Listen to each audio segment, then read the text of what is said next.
अपना चेहरा दिखाइए प्लीज, तभी तो पता पड़ेगा कि आप परिचित हैं कि अपरिचित। ठीक है, हम all set to go. Child conservation foundation और सेवा भारती के तत्वाधान में आयोजित वेबिनार की श्रृंखला की 21वीं कड़ी में आप सभी महानुभावों का हार्दिक स्वागत है। हमारा प्रयास रहता है कि हम समाज से जुड़े उन विषयों पर बात करें जो विषय समाज को प्रभावित करते हैं और जिन विषयों के में हम कुछ अपने तरफ से कंट्रीब्यूट कर सकते हैं। इसी तारतम्य में आज हम जिस विषय पर बात करने जा रहे हैं, एक परिचर्चा है। आज हमारे वक्ताओं के पास 5 मिनट का समय रहेगा अपनी बात रखने के लिए। इस 5 मिनट में उस विषय के पक्ष में या विपक्ष में जो भी है आप अपनी बात रख सकते हैं। तो आज का जो विषय है हमारा, अभी जो केंद्र शासन की तरफ से ऐसी चर्चाएं चल रही हैं, क्या बालिकाओं की विवाह की उम्र 21 वर्ष होनी चाहिए, इस विषय पर आज हम बात करने वाले हैं। आज जो हमारा पैनल है बहुत ही समृद्ध और ज्ञानवान पैनल है, जिसमें वे लोग भी हैं जो बालकों के अधिकारों का सीधे सीधे जिनके ऊपर जिम्मेदारी है, जो बालकों के अधिकारों की सुरक्षा करते हैं। कुछ अधिवक्ता हमारे साथ जुड़े हुए हैं, समाज सेवी कुछ चिकित्सक हमारे साथ जुड़े हुए हैं और कुछ पार्टी के लोग भी जुड़े हुए हैं। तो एक समग्रता के साथ हमारा प्रयास है आज कि हम इस विषय पर चर्चा करें और इस चर्चा के उपरांत अगर जो भी आउटकम निकलता है उसको हम सरकार को एक नोट बना करके भेजें। तो इस कड़ी में मैं सबसे पहले सबसे वरिष्ठ हमारे साथ जुड़ी हुई हैं डॉक्टर शशि ठाकुर जी। आप वर्तमान में CMHO हैं विदिशा डिस्ट्रिक्ट में। तो डॉक्टर शशि ठाकुर जी से मैं निवेदन करूंगा कि आप अपना माइक अनम्यूट करके अपनी बात रखें जी। सभी को नमस्कार। फिलहाल मैं विदिशा में नहीं हूँ और जॉइंट डायरेक्टर हूँ सतपुड़ा में संचालनालय में। तो जैसा कि भाई साहब ने कहा कि ये जो विषय है आज का हमारा, लड़की के विवाह की उम्र बहुत ही संवेदनशील विषय है और ये निश्चित रूप से समाज को बहुत हर तरह से प्रभावित करता है। पहले हम एक बात मैं करना चाहूंगी कि 18 वर्ष के पहले विवाह के कई कारण हैं, जैसे माता पिता की आर्थिक स्थिति कमजोर होना, युवा हो रही लड़की की जो सामाजिक सुरक्षा है वह भी एक विषय उनके सामने रहता है, और शिक्षा के लिए अवसरों की कमी है। कई बार गांव में स्कूल दूर होता है और इसके कारण भी उसकी पढ़ाई लिखाई नहीं कराना है, और घर में बैठे लड़की क्या करेगी, तो उसको विवाह के लिए 18 के पहले ही सोच लेते हैं। तो अभी जो 18 वर्ष है उसमें भी 18 के पहले हो रहे हैं, अपवाद तो सब जगह है, लेकिन निश्चित रूप से 18 वर्ष उम्र करने से बहुत सारे उसके लाभ हुए हैं। विवाह की आयु बढ़ाने के परिणाम क्या क्या हो सकते हैं, यह भी हमको थोड़ा सा विचार करना पड़ेगा।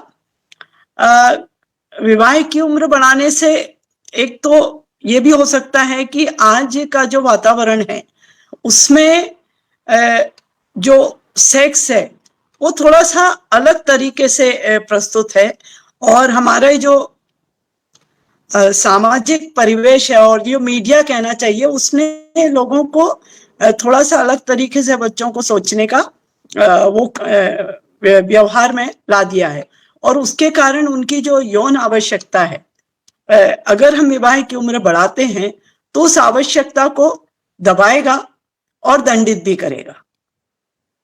विवाह की जो वैधानिक आयु है अभी 18 वर्ष है, उसके पहले भी अगर विवाह होता है तो गैर कानूनी है और उसमें सजा का प्रावधान भी है।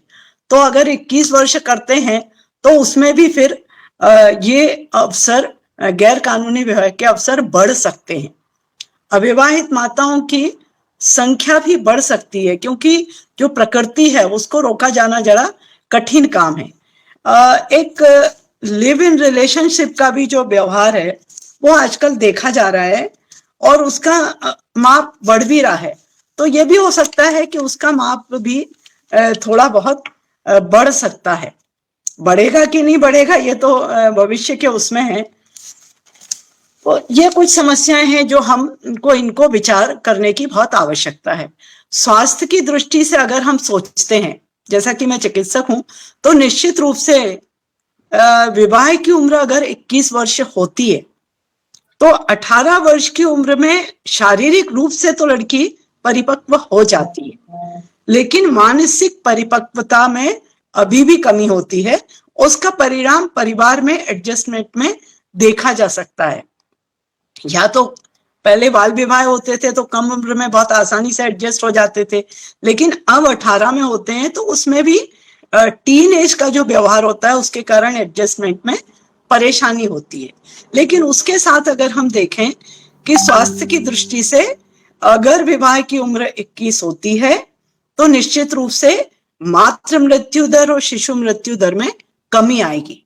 उसका कारण यह है कि जब बहुत सारे अगर हम देखते हैं कि जो माताओं की मृत्यु होती है प्रजनन के समय, बच्चा गर्भ के कारण, उसमें ज्यादातर जो महिलाएं होती हैं उनकी उम्र 18 से 25 के बीच में होती है।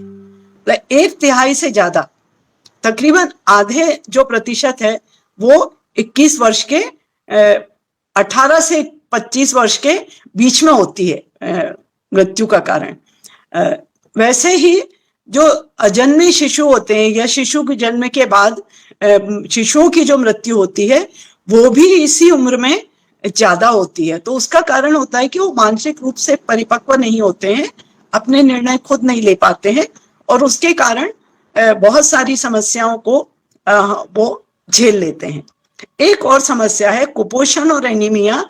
ये समस्या महिलाओं में पूरे भारतवर्ष में हर उम्र में है और कुपोषण और एनीमिया जो है निश्चित रूप से किशोरावस्था से ही शुरू होता है, बल्कि बचपन से शुरू होता है और ये विवाह के पश्चात गर्भपात या गर्भावस्था के कारण इसके बढ़ने की और ज्यादा संभावनाएं होती है और ज्यादा बढ़ता है और उसका परिणाम भी शिशु और मातृ मृत्यु दर में बढ़ावा देता है।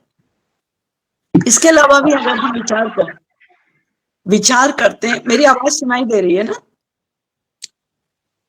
लड़की के स्वास्थ्य को निश्चित रूप से ये स्वास्थ्य सुरक्षा प्रदान करेगा।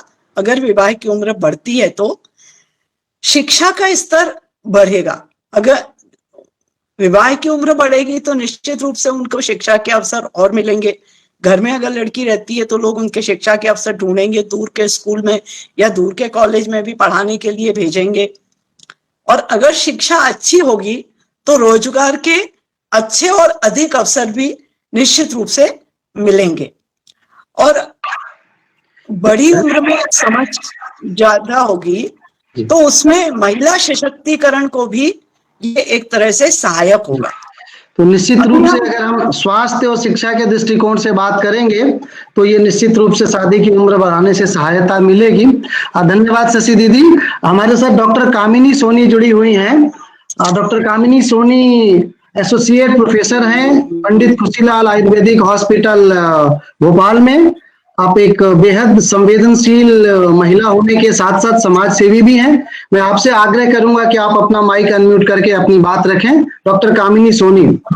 एक बात और कहना चाहती हूँ मैं कि लिंग भेद को भी अगर एक ही उम्र विवाह की उम्र होगी 21 वर्ष लड़के लड़की दोनों की, तो लिंग भेद की समाप्ति में भी एक ये सहायक होगा। धन्यवाद। जी जी जी। डॉक्टर कामिनी सोनी आप सुन पा रहे हैं? मैडम सुन पा रहे हैं आप? कामिनी मैडम, चलिए जब तक उनसे संपर्क नहीं हो पाता है तो अभी हमने स्वास्थ्य के दृष्टिकोण से बात किया है। हमारे बीच में शिक्षाविद भी जुड़े हुए हैं डॉक्टर भारती शर्मा। आप पीएचडी हैं ऑर्गेनिक केमिस्ट्री में और लगभग 15 वर्षों से बच्चों के साथ जुड़ी हुई हैं, शिक्षा के विषय में काम कर रही हैं। तो आपसे आग्रह है कि आप अपना माइक अनम्यूट करके अपनी बात रखें। किस दृष्टिकोण से आप इसको शिक्षा से संबंधित करके देखते हैं? डॉक्टर भारती शर्मा जी। नमस्कार भाई साहब, मेरी आवाज आ रही है क्लियर? जी जी आ रही है, बहुत क्लियर आ रही है। जी जी जी, बहुत बहुत नमस्कार सबको और हमारे माननीय कृपा शंकर जी को बहुत बहुत आभार कि मुझे ये सुअवसर दिया कि अपने इतने खूबसूरत विषय पर अपने विचार साझा करें। तो जैसा कि हमारी दीदी शशि दीदी ने बोला, काफी अच्छा बोला उन्होंने। उनके बाद तो मुझे लग रहा है मैं क्या बोलूं, लगभग सभी पॉइंट उन्होंने कवर कर लिए हैं। फिर भी देखा जाए अगर हम, जैसा कि दीदी का एक बस छोटा सा पॉइंट अगर हम छोड़ दें, इसके अलावा देखा जाए तो सिर्फ और सिर्फ हमें इसके पॉजिटिव पॉइंट ही मिल रहे हैं। अगर हम उम्र बढ़ाते हैं तो एज सच देखा जाए प्रत्यक्ष रूप से तो हम उन कन्याओं को कुछ नहीं दे पाएंगे, पर शायद ये 3 साल उनको ज्यादा देकर हम बहुत कुछ दे देंगे। जैसे कि शिक्षा की दृष्टि से हम देखें कि बच्चियों को अक्सर ऐसा होता है अपनी पढ़ाई बीच में छोड़ना पड़ती है, सिर्फ इस शादी की वजह से, क्योंकि शायद एक वर्ग ऐसा है, हमारे वर्ग को तो बहुत अंतर नहीं पड़ेगा, क्योंकि हमें तो चाहे घटा के उम्र 14 कर दें या बढ़ा के 24, हमें पता है कि हमें अपनी बच्चियों को कितना समय देना है। लेकिन हाँ, एक वर्ग ऐसा भी है जो शायद इस उम्र के लिए ही रुका होता है कि बस उम्र हो और हम बच्चियों की जिम्मेदारी से फ्री हो जाएं और विवाह करके हमारी सारी जिम्मेदारी मुक्त हुई। अच्छा, एक चीज और सबसे इंपॉर्टेंट हम कहना चाहेंगे कि एक लड़का अगर शिक्षित होता है तो हम जानते हैं एक लड़का ही शिक्षित होता है, बल्कि एक लड़की शिक्षित होती है तो एक पूरा परिवार शिक्षित होता है। तो ये वाली बात हमें दिमाग में रखनी चाहिए कि अगर हम एक लड़की को शिक्षित करते हैं, उसकी पढ़ाई पूरी हो पाती है, जिसमें शादी एक बहुत बड़ा अवरोध जो बीच में 18 वर्ष में आ जाता है, जिस 18 वर्ष में वो अपनी पढ़ाई पूरी नहीं कर पाती। तो अगर हम ये 3 साल और थोड़ा सा उसको मतलब कहना चाहिए उसकी उड़ान में थोड़ा सा सहयोग ये 3 साल बढ़ाकर करें, तो लगता है कि हमारा बहुत बड़ा सहयोग उन बच्चियों के लिए होगा। अच्छा, फिर उसके दुष्परिणामों की बात करें हम, तो शिक्षा एक हो गया, फिर शारीरिक और मानसिक विकास, जैसा कि दीदी ने भी कहा, शारीरिक और मानसिक विकास भी पूर्णतः इस उम्र तक नहीं हो पाता है। इसके बाद अगर हम बात करें तो आर्थिक स्थिति भी बच्चियों की मजबूत नहीं हो पाती। अगर वो शिक्षित नहीं होंगी, जल्दी वो इस शादी के बंधन में बंध जाएंगी, तो उनका अपना इंडिविजुअल कोई आइडेंटिटी मेंटेन करने के पहले वो ये हो जाता है। तो इसलिए ये पॉइंट भी होगा। फिर जैसा कि दीदी ने कहा कि कम उम्र में गर्भधारण में माता और शिशु की मृत्यु की दर भी हम कम कर पाएंगे अगर हमने ऐसा किया तो इसीलिए हमारे हिसाब से तो ये अगर हम कर पाए तो सारी बच्चियों को हमारी तरफ से एक बहुत बड़ा तोहफा होगा और बहुत सारे पॉइंट्स पर मतलब हम उनकी मदद कर पाएंगे, अप्रत्यक्ष रूप से ही सही। जी, हमें लगता है भाई साहब इससे ज्यादा हम कुछ समझेंगे। आपने बहुत अच्छी बात कही कि यदि हम एक बालिका को पढ़ाते हैं तो पूरे परिवार को शिक्षित करते हैं, बड़ी बात है। इस दृष्टिकोण से भी अभी तक हमारे वक्ताओं की यही राय है कि शादी की उम्र 21 होनी चाहिए। जी, एक और चीज जैसा दीदी ने कहा कि पहले वो शिक्षा का कोई वो संसाधन नहीं होते थे, मुझे नहीं लगता कि किसी भी गांव में ऐसी स्थिति है कि बच्चों को वो पढ़ा नहीं सकते। अब तो दूर दूर के हर गांव में शिक्षा की पूरी सुविधाएं बच्चियों को हैं हमारी तरफ से, सरकार की तरफ से, कि जितना चाहे हम बच्चों को अपना पढ़ाई का माहौल दे सकते हैं उनको। जी जी भाई जी, डॉक्टर कामिनी सोनी से हमारा संपर्क हो गया। मैडम, आप सुन पा रहे हैं? हाँ सर, सुन पा रही हूँ सर। हाँ सर, सभी को मेरा नमस्कार। जी बोले मैडम, आवाज आ रही है आपकी, बोलिए। सर मेरी आवाज आ रही है? जी आ रही है। जी सर। सभी को मेरा सादर नमस्कार। आदरणीय Raghavendra Sharma sir, respected panel, बालिकाओं की एज की 21 साल होनी चाहिए, इस राष्ट्रीय परिचर्चा पर मुझे आपने आमंत्रित किया, इसके लिए मैं बहुत बहुत धन्यवाद देती हूँ आपका। सर, इस विषय पर मुझे ये कहना है कि शशि ठाकुर मैडम ने भी बहुत अच्छी तरह से एक्सप्लेन किया। तो मुझे ये कहना है कि जो एज 21 साल हो जाने से मॉर्टेलिटी रेट, जो मृत्यु दर है, सबसे जो अधिक इसमें बेनिफिट होगा, मॉर्टेलिटी रेट और मॉर्बिडिटी रेट, इसमें बहुत ज्यादा बेनिफिट होगा। और दूसरी चीज, जो 21 ईयर्स अगर एज हो जाती है, तो फर्स्ट चाइल्ड बर्थ जब होता है तो उस लड़की को, बालिका को समझ होती है। फर्स्ट चाइल्ड बर्थ करना बड़ा क्रूशियल एक्सपीरियंस होता है, बच्ची को भी उस वक्त कुछ समझ में नहीं आता। तो 21 साल की उम्र में थोड़ी सी समझ आ जाती है कि अपना ख्याल कैसे रखना है, अपना एडिक्वेटली कैसे ख्याल रखना है और बच्चे का भी ख्याल कैसे रखना है। दोनों चीजें इस वक्त ऑफस्प्रिंग की है, के हेल्थ की भी फिक्र करनी है और अपने हेल्थ को भी बहुत अच्छी तरह से देखना है। तो ये बहुत इंपॉर्टेंट है कि जितनी मैच्योरिटी होगी, मेंटली एंड फिजिकली मैच्योर रहेगी बालिका या फीमेल, तो वो बहुत अच्छी तरह से अपने हेल्थ की केयर करेगी, अपने माल नरिशमेंट लेवल को, न्यूट्रिशनल लेवल को बहुत अच्छी तरह से लुक आफ्टर करेगी और अपने बेबी का भी पूरी तरह से हेल्थ बेनिफिट्स जो है, नरिशमेंट लेवल को बच्चे का, उसका भी अच्छी तरह से ध्यान रखेगी। और जो एजुकेशन है, 21 साल में जो एजुकेशन होने के कारण उसको उतनी समझ आ जाती है, उतनी अच्छी तरह से समझ में आ जाएगा कि मुझे पढ़ाई लिखाई करके इंडिपेंडेंट भी हो सकती है, फाइनेंशियली भी, और अपने अधिकार, जो बेसिक राइट्स होते हैं फीमेल के, उसके बारे में भी उसको अच्छी तरह से समझ में आ जाएगा। और सिविक सेंस जो डेवलप हो जाता है एज ए हम जो अपने अधिकारों के बारे में भी जब 18 से 21 साल में होते तो वो ज्यादा बेटर हो जाएंगे as compare to the age of 18 years. तो 21 ईयर्स बहुत अच्छा रहेगा। और सबसे इंपॉर्टेंट चीज है एम्प्लॉयमेंट एंड एजुकेशन, इसके अधिकार भी उसको अच्छी तरह से समझ में आएंगे कि मैं इतना 21 पढ़ ली कि तो कहीं रोजगार के अवसर हो जाएंगे, आर्थिक रूप से आत्मनिर्भर हो जाएंगी। एजुकेशन पॉइंट से 21 साल तक एटलीस्ट एक ग्रेजुएशन हो जाता है, तो उसके बाद भी अगर उसको आवश्यकता पड़ती है तो जॉब करना या ना करना एक इंडिविजुअल की चॉइस होती है। लेकिन अगर कभी मौका लगता है तो she can be financially independent also. तो मेरा इस विषय में यही कहना है। Thank you so much. Thank you. Financially independence की बात कही, बहुत आवश्यक है बच्चों के लिए फाइनेंशियली इंडिपेंडेंट होना। अभी हमने हमारे चारों वक्ताओं ने इसमें अभी तक की जो राय है कि शादी की विवाह की उम्र 21 होनी चाहिए। हम बोलते हैं मीडिया जो होता है हमारा वो चौथा स्तंभ होता है। हमारे साथ मीडिया जगत से एक वरिष्ठ पत्रकार जुड़ी हुई हैं, के.एस. साइनी जी। आप एक वरिष्ठ पत्रकार के साथ साथ आउटलुक में प्रमुख संवाददाता के पद पर कार्य करती हैं मध्य प्रदेश के लिए। मैं आपसे आग्रह करूंगा कि आप अपने आप को अनम्यूट करें और अपनी बात रखें। साइनी जी।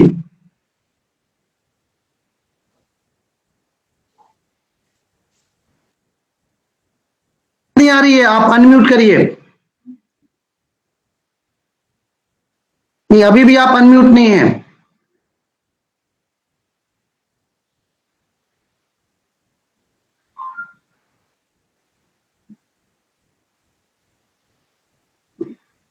अनम्यूट नहीं हो पा रहे हैं आप।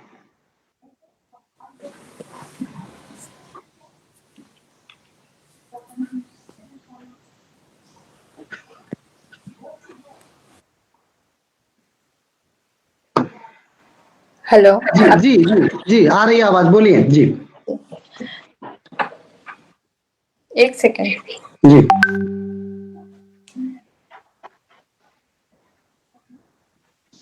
हाँ, आ रही आवाज? जी आ रही है, प्लीज। नमस्ते कृपाशंकर जी। पहले तो मैं आपको धन्यवाद देती हूँ, मेरे को इस चर्चा में आपने आमंत्रित किया।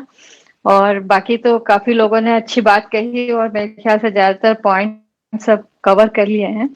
मैं इसमें एक दो पॉइंट जो कहना चाहती हूँ वो ये है कि जो इक्वल एज के लिए मैं एग्री करती हूँ कि इक्वल एज होना चाहिए बालिकाओं के लिए और बालक के लिए। और ये जो अपन ने इक्वल एज नहीं रखा था, पहली बात उसकी वजह क्या है? एक तो ये रीजन रहता है कि ये माना जाता है कि लड़कियां जल्दी मैच्योर हो जाती हैं, लड़के जल्दी मैच्योर नहीं होते हैं, तो इसलिए हमारे ट्रेडिशन में रखा गया कि लड़कियां छोटी रहती हैं, लड़के तो 18 और 21 एज रखा गया। दूसरी बात है कि हमने ये मानते हैं कि लड़के ज्यादा पढ़े लिखे होने चाहिए, उनके इनकम ज्यादा होना चाहिए, तो वो टाइम देते हैं उनको 2 साल का, ज्यादा 3 साल का एक्स्ट्रा नहीं। लेकिन आज की तारीख में ये बहुत आउटडेटेड हो चुका है। आज लड़कियां उतनी ही पढ़ती हैं, उतनी एस्पिरेशनल है अपने करियर को लेकर, या अपने, आज आप रूरल एरिया में भी जाते हैं तो जो गर्ल्स हैं वो काफी एस्पिरेशनल हो गई हैं। उनको भी लगता है वो एक्सपोज करना चाहती हैं, एक्सप्लोर करना चाहती हैं वर्ल्ड को। और जब लड़कियां जब पढ़ लिख लेती हैं, एजुकेटेड होती हैं, तो वो अपना आवाज भी उठा सकती हैं।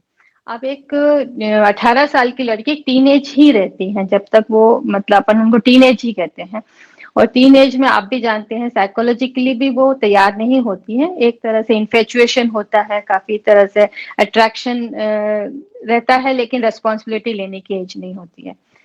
तो ये वजह रहती है। तो इसको अब अगर हम एज सामान्य कर देते हैं तो एक बेटर अंडरस्टैंडिंग होती है दुनिया के उनको, और एजुकेशन में और स्किल डेवलपिंग में भी उनको मिलता है अपॉर्चुनिटी। दूसरा, जैसे बताया गया था पहले भी कि मोर्टेलिटी रेट है वो काफी, अपन ने देखा है कि 20 साल से कम जो लड़कियां जो बच्चे देती है उनके जो मोर्टेलिटी रेट हाई होती है, और बच्चों के जो बच्चे हैं वो भी माल नरिश रहते हैं। ये एक चीज है। दूसरी एक और चीज जो मैं इसमें इम्पोर्टेंट चीज लाना चाहती हूँ, एक ये हमारे इसमें प्रोविजन है जो PCMA 2000 का जो वो है marriage act, under as marriage का, उसमें ये कहा गया है कि एक कोई अंडर एज मैरिज होता है तो उसके 18 साल के बाद 2 साल का समय और उनको मिलता है उस मैरिज को नकारने के लिए। लड़कों को भी मिलता है, लड़की को भी मिलता है। तो अगर लड़कियों को मिलता है तो वो 23 साल का होता है, लड़की तब भी 20 साल की ही होती है। तो अगर 20 साल की होती है तो भी वो एक मैरिज को नल करने के लिए इतनी सक्षम नहीं हो पाती है 20 साल की उम्र में।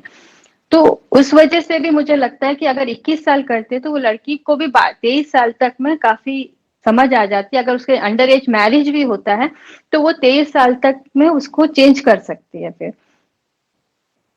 तो ये भी एक लूप होल है हमारे इसमें। तो जी और बाकी जी एक और चीज कृपाशंकर जी, एक और चीज इसमें है, जो हमने 18 एज करते हैं और 21 साल करते हैं, तो गांव में ज्यादातर देखा गया है कि जो लड़की 18 को हो जाती है तो शादी कर देते हैं, लड़के को 21 साल तक रुकने, मतलब कोई पूछता ही नहीं है। देखिए हमारे एनजीओ है या सोशल ग्रुप है, एजेंसीज है, वो फोकस ज्यादा गर्ल्स पे करती है, मीडिया भी। तो जैसे ही लड़की 18 की होती है तो शादी कर लेते हैं, लड़के को 21 तक पहुंचने के लिए देते ही नहीं है। तो दोनों जन जो होते हैं इमेच्योर हो जाते हैं इसमें। तो इस वजह से भी अगर यूनिफॉर्म एज होगा तो वहां पे दोनों जी को हाँ, लाभ यूनिफॉर्म एज होना आवश्यक है, अच्छी बात है आपने बताई। अभी तक हमने स्वास्थ्य और शिक्षा, पत्रकारिता जगत की बात सुनी। अब जिन लोगों के कंधे पर इस कानून को इम्प्लीमेंट कराने की जिम्मेदारी है, जो स्टेक होल्डर्स है, उनमें से उनकी तरफ मैं रुख करता हूं। बाल कल्याण समिति एक ऐसा मंच है जो 18 वर्ष तक के बालकों की देख रेख एवं संरक्षण की जिम्मेदारी निभाता है। उनका इस मामले में क्या कहना है, इस बारे में अब हम बात करने जा रहे हैं। हमारे बीच जुड़ी हुई हैं डॉक्टर निवेदिता शर्मा। आप CWC बाल कल्याण समिति भोपाल की सदस्य हैं। रोजमर्रा के जीवन में आपके पास ऐसे मामले आते रहते हैं जहां बच्चियों की इस विवाह की उम्र 18 से कम होने में आपको क्या दिक्कतें होती हैं और आपकी क्या राय है। मैं आपसे निवेदन करूंगा कि अपना माइक अनम्यूट करके अपनी बात रखें। डॉक्टर निवेदिता शर्मा। सभी को नमस्कार। एक जो सारी बातें अभी तक जो परिचर्चा का विषय चल रहा है वो केवल एक शिक्षा और स्वास्थ्य के इर्द गिर्द ही घूम रहा है। बाकी जो वास्तव में जो समाज है जिसको इसकी आवश्यकता है उसको ध्यान में रख के, भारतीय समाज को ध्यान में रख के इसकी रूपरेखा तैयार करने के और किसी का भी ध्यान नहीं जा रहा है। हम लोग जब रोजमर्रा की जिंदगी में, हम चूंकि 18 साल से कम उम्र के बच्चों को रोज डील करते हैं, तो जब यहाँ पे एक अभी हमारी साथी ने बड़ी अच्छी बात की कि एज तो एक समान ही होनी चाहिए, चाहे वह 18 हो, चाहे वह 21 हो, या फिर उससे कम हो, ज्यादा हो, जो भी हो, पर समान रूप से ही एज होनी चाहिए। क्योंकि जब हम एज को डिफरेंशिएट करते हैं तो एक तो संविधान में वयस्क की उम्र तो कर दी जाती है 18, वहां पर एक जो बच्चों में जो डाउट रहता है, हम उनको बच्चे ही मानेंगे कि 18 साल में लड़की तो अपने को वयस्क महसूस करती है, और जो लड़का है वो भी यही चाहता है कि अब मेरे को चूंकि मतदान का अधिकार है तो मेरे को शादी का भी अधिकार है। तो वहां जाके जब शादी हो जाती है तो वही सिचुएशन क्रिएट हो जाती है कि लड़के की उम्र नहीं है 21 पर लड़की की उम्र है 18। उस कंडीशन में भी ये शादी वैलिड नहीं होती है। तो अंततः जो भुगतना है वो लड़की को ही भुगतना पड़ता है। और उसके बाद में जो हम 18 के ज्यादा से बात कर रहे हैं, तो अभी हम लोगों का जो रोजमर्रा का काम है उसमें हर दिन 5 से 6 केसेस ऐसे आते हैं जहां पर की लड़की 18 साल से पहले ही निकल के शादी कर लेती है, और शादी ही नहीं करती है, वह प्रेग्नेंट भी है, बच्चा भी है, सब कुछ है उसके पास में। केवल 1-3 साल के अंतर के कारण उसको ना तो परिवार अपनाना चाहता है, ना उसको वह परिवार अपना सकता है जिसके बेटे ने उससे शादी की हो, क्योंकि हमारी मजबूरी हम किसी को दे नहीं सकते हैं, और उस बच्ची को अपनाने वाला कोई होता नहीं है, हम उसको बाहर छोड़ नहीं सकते। और 3 साल के बाद में यह देखने में आया 1-2 केसेस में कि जो 3 साल के बाद में उसको कोई भी ना परिवार का सहारा है ना पति का सहारा है, क्योंकि उसी के कारण पॉक्सो के अंतर्गत वो जो लड़का है वो अंदर है जेल में। तो अब ऐसी सिचुएशन में अगर जब हम 18 से 21 की उम्र करते हैं, तो जब यहाँ पे हम 18 में ही शादी करने के लिए बच्चों को तैयार नहीं कर पा रहे, समाज को तैयार नहीं कर पा रहे, तो क्या हम अपनी जिम्मेदारी ये निभा सकते हैं कि 18 से 21 साल ले जाने पे हम समाज को इसके लिए तैयार करेंगे क्योंकि वो 21 साल तक इंतजार करें। दूसरी बात, अगर शिक्षा और स्वास्थ्य की बात है तो पहले भी इन सभी में कानूनों में सुधार भी किए गए और कई सारी योजनाएं लागू की गई, फिर भी उसके बावजूद जो अभी शशि दीदी ने बताया कि मोर्टेलिटी रेट इतनी ज्यादा है, तो क्या हमको उन कारणों की ओर ध्यान नहीं देना चाहिए कि जिसके कारण ये जो मोर्टेलिटी रेट है वो बढ़ रही है? क्या गारंटी है कि 21 के बाद में भी आपकी शिक्षा और स्वास्थ्य में सुधार होगा? तो जितनी भी योजनाएं हैं, मेरे को ऐसा लगता है कि जैसे हमारी लाडली लक्ष्मी योजना है, सुकन्या योजना है, तो अगर शिक्षा की दृष्टि से अगर इसको बढ़ाना है कि शिक्षा ही बढ़ानी है बालिकाओं की, तो क्यों ना हम इनको जन्म से न लेके उनके स्कूल में प्रवेश से जोड़ा जाए। जैसे कि अगर लाडली लक्ष्मी योजना में है तो किसी को कुछ नहीं करना है कि केवल लड़की का स्कूल में एडमिशन हो और उसी समय उसका लाडली लक्ष्मी योजना में रजिस्ट्रेशन हो जाए। स्वास्थ्य का है, आप उसको स्कूल में ही स्वास्थ्य सुविधाएं उपलब्ध कराइए। तो और जो पोषण की बात की जा रही है, पोषण मेरे हिसाब से तो जब मैं देखती हूँ इस समाज में, आप विश्वास नहीं करेंगे कि आधे से ज्यादा लोग आज भी भरपूर रूप से 2 टाइम का खाना नहीं खाते हैं। कई जगह बस्तियों में ऐसे हालात है कि अगर उनको 1 टाइम का भी खाना मिल जाता है तो वो अपने को बहुत नसीब वाला समझने लग जाते हैं। तो क्या ऐसी स्थिति में हम 21 साल की उम्र करने पे ये उम्मीद करेंगे कि उन बच्चियों को जिनको हम चाहते हैं कि 21 साल पे उनका स्वास्थ्य अच्छा होगा, शिक्षा अच्छा हो जाएगा, तो क्या उसकी हो जाएगी? हमारे और आपके परिवार में तो इसकी कोई क्या कहते हैं समस्या ही नहीं है। हम जब चाहे जैसे चाहे तब शादी कर सकते हैं। तीसरा, हमारा जो समाज है, भारतीय समाज है, वह आज भी लिविंग रिलेशनशिप को कहीं पर भी मंजूरी देने के लिए स्वीकार्यता नहीं दे सकता। आप जब 18 से 21 में करेंगे तो 18 साल तो आपने कर दी वयस्क की एज, एडल्ट है, वो अपने अधिकार लेने में सक्षम है। 21 साल आप उसकी कर रहे हैं उम्र विवाह की एज। अब आप बताइए 18 से 21 के बीच में जो संबंध स्थापित होंगे उनको आप किस कैटेगरी में रखेंगे? क्या उस केस में अवैध प्रेगनेंसी नहीं होंगी, बच्चे पैदा नहीं होंगे, और अगर होंगे तो फिर अबॉर्शन होंगे? जब ये लगातार जो रिलेशनशिप के कारण अबॉर्शन होंगे तो क्या हम उम्मीद करेंगे कि लड़कियों का स्वास्थ्य ठीक रहेगा? पॉक्सो की कैटेगरी में आ नहीं सकते तो आपको पॉक्सो को भी बदलना पड़ेगा, आपको जेजे एक्ट को भी परिभाषित करना पड़ेगा। और मैं कहती हूँ कि यदि 21 करनी है तो आपको एक वयस्कता की उम्र को भी बदलना पड़ेगा, क्योंकि जो व्यक्ति अपना मतदान देने के लिए सक्षम है तो वो शादी करने में सक्षम क्यों नहीं हो सकता है? मेरा और इतना ही कहकर जी जी, धन्यवाद निवेदिता जी। मैं आपका दुख दर्द पूरी तरह समझ सकता हूँ। मुनीर नियाजी साहब फरमाते हैं कि शहर का तब्दील होना, साध रहना और उदास, रौनकें जितनी जहां में है औरतों से हैं। मैं समझ सकता हूं आपकी बात। जो मामले आपके पास 18 से वह कम उम्र की बालिकाओं के साथ आते हैं, इस तरह से करते हैं। हमारे साथ दूसरी सदस्य जुड़ी हुई हैं, निवेदिता सक्सेना जी, झाबुआ बाल कल्याण समिति की अध्यक्ष हैं आप, और आप जनजातीय समुदाय में काफी सालों से काम कर रही हैं, उनके शिक्षा और उनके प्रयासों को लेकर के। तो मैं आपसे आग्रह करूंगा कि आप अपनी बात इस विषय पर रखें। निवेदिता दीदी जी। नमस्ते भाई साहब, नमस्ते सभी को। मैं सीधे अपनी बात रखना चाहूंगी, क्योंकि मैं वनांचल भाई बहनों के बीच में रहती हूँ और बाल कल्याण समिति में बालकों की देखरेख और संरक्षण के लिए कार्य करती हूँ। जैसे कि निवेदिता दीदी ने बताया, भोपाल में जिस तरह के केस आते हैं, सिमिलर पॉइंट ऑफ व्यू से हमारे यहाँ भी कुछ ऐसे ही आते हैं, लेकिन यहाँ की स्थितियां कुछ अलग है। वो इस तरीके से है कि यहाँ पे कुछ प्रथाएं कैसी है, यहाँ पे लड़की के जन्म पे खुशी मनाई जाती है। वनांचल बंधुओं के बीच जो है, जैसी बेटी पैदा होती है तो खुशी मनाई जाती है। कारण जैसे कि अन्य समाजों में लड़की के पैदा होने पर, लड़की की जब शादी होती है तो दहेज दिया जाता है, लेकिन यहाँ पे उल्टा है। यहाँ पे ऐसा है कि दहेज लिया जाता है, मतलब लड़के वालों से दहेज लिया जाता है। तो ऐसे में काफी अच्छा सिस्टम है जिसको कि हम दापा के नाम से जानते हैं। अब यहीं से शुरू होती है बहुत सारी चीजें। वो ये है, दूसरी प्रथा, जैसे मैं एक और प्रथा बता देती हूँ, बहुविवाह प्रथा, है ना। ये 2 प्रथा हो गई, एक दापा और एक बहुविवाह। तो दापा में ऐसा रहता है कि कुछ फिक्स किया जाता है अमाउंट। अभी गवर्नमेंट की तरफ से 50,000 समथिंग फिक्स कर दिया गया था, अदरवाइज इसके पहले काफी सारा अमाउंट अपनी मर्जी से 3 या 4-5 लाख रुपए लिया जाता था। फिर क्या होता है, गरीबी चूंकि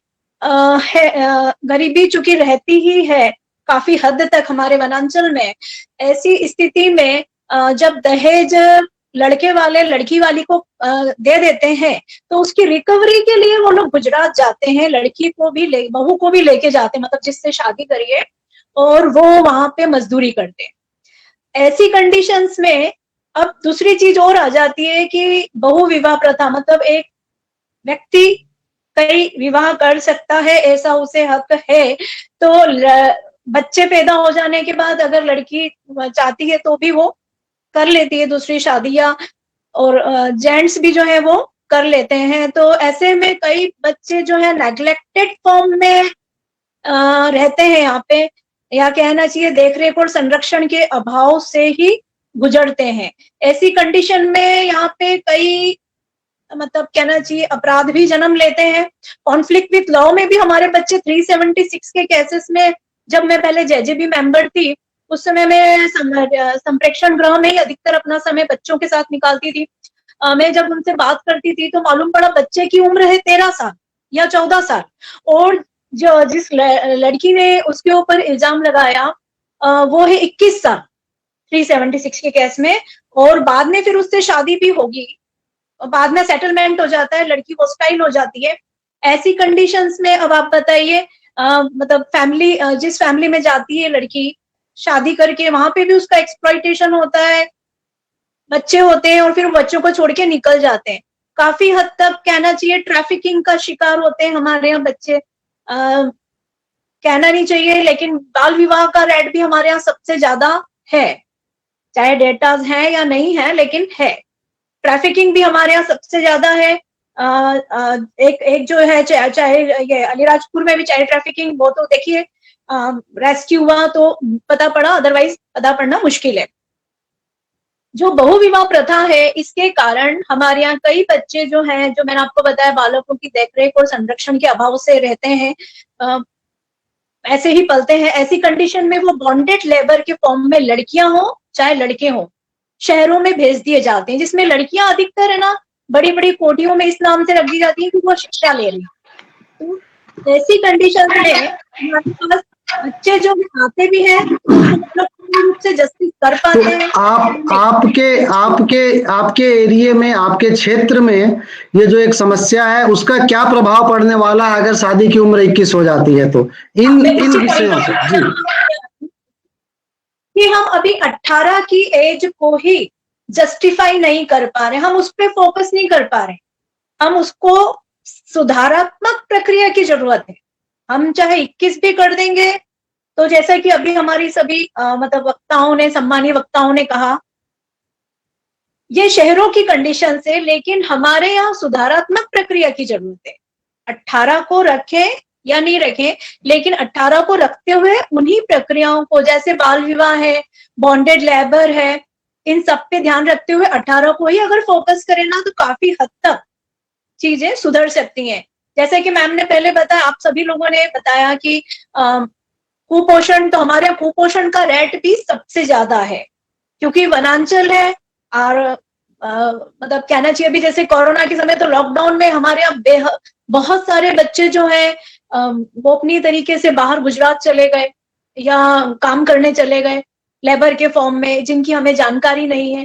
तो अब आप ये सोचिए कि ये लोग बाहर जाएंगे, कितनी सारी गतिविधियों में शामिल होंगे। अभी वैसी डिजिटल टेक्नोलॉजी हमारे सामने इतने अच्छे से आ गई है, इसका मिसयूज भी हो रहा है, यूज भी हो रहा है। कॉन्फ्लिक्ट विथ लॉ में हमारे यहाँ बच्चे बहुत सारे शामिल हो रहे हैं। तो मेरा ये सोचना है कि 18 को ही फोकस किया जाए और उसमें सुधारात्मक प्रक्रिया को। जी जी जी जी, धन्यवाद। एटलीस्ट कोई तो समाज है जो बालिकाओं पर उत्सव मनाता है, ये हमारे लिए गर्व की बात है। हमारे साथ डॉक्टर प्रतिभा जी जुड़ी हुई हैं, डॉक्टर प्रतिभा पांडे। आप सदस्य हैं जेजे बोर्ड भोपाल में। कॉन्फ्लिक्ट विथ लॉ जो बालकों की बात की, जो 18 साल से कम उम्र के ऐसे बालक जिन्होंने विधि विरोधी काम किया है, वो सारे मामले भोपाल में आपके समक्ष ही जाते हैं। तो मैं प्रतिभा जी से निवेदन करूंगा कि अपनी बात रखें। प्रतिभा बहन जी, सुन पा रहे हैं आप? प्रतिभा जी, प्रतिभा जी से संपर्क नहीं हो पा रहा है। जब तक संपर्क होता है, हमारे साथ अब हमने समाज सेवकों की बात की, हमने CWC की बात की, अब हम थोड़ा सा कानून की तरफ चलते हैं। हमारे साथ एक वरिष्ठ अधिवक्ता श्रीमती मोना लक्ष्मी जी जुड़ी हुई हैं। आप डिस्ट्रिक्ट कोर्ट में प्रैक्टिस करती हैं, समाज सेवी हैं। लॉकडाउन में आपने बहुत अच्छे तरीके से अपने घर के आसपास और लोगों के पास भोजन पहुंचाने का काम किया है। एक वरिष्ठ समाज सेवी भी हैं। मैं आपसे आग्रह करूंगा कि आप अपनी बात इस बारे में रखें। मोना लक्ष्मी जी, आप सुन पा रही हैं?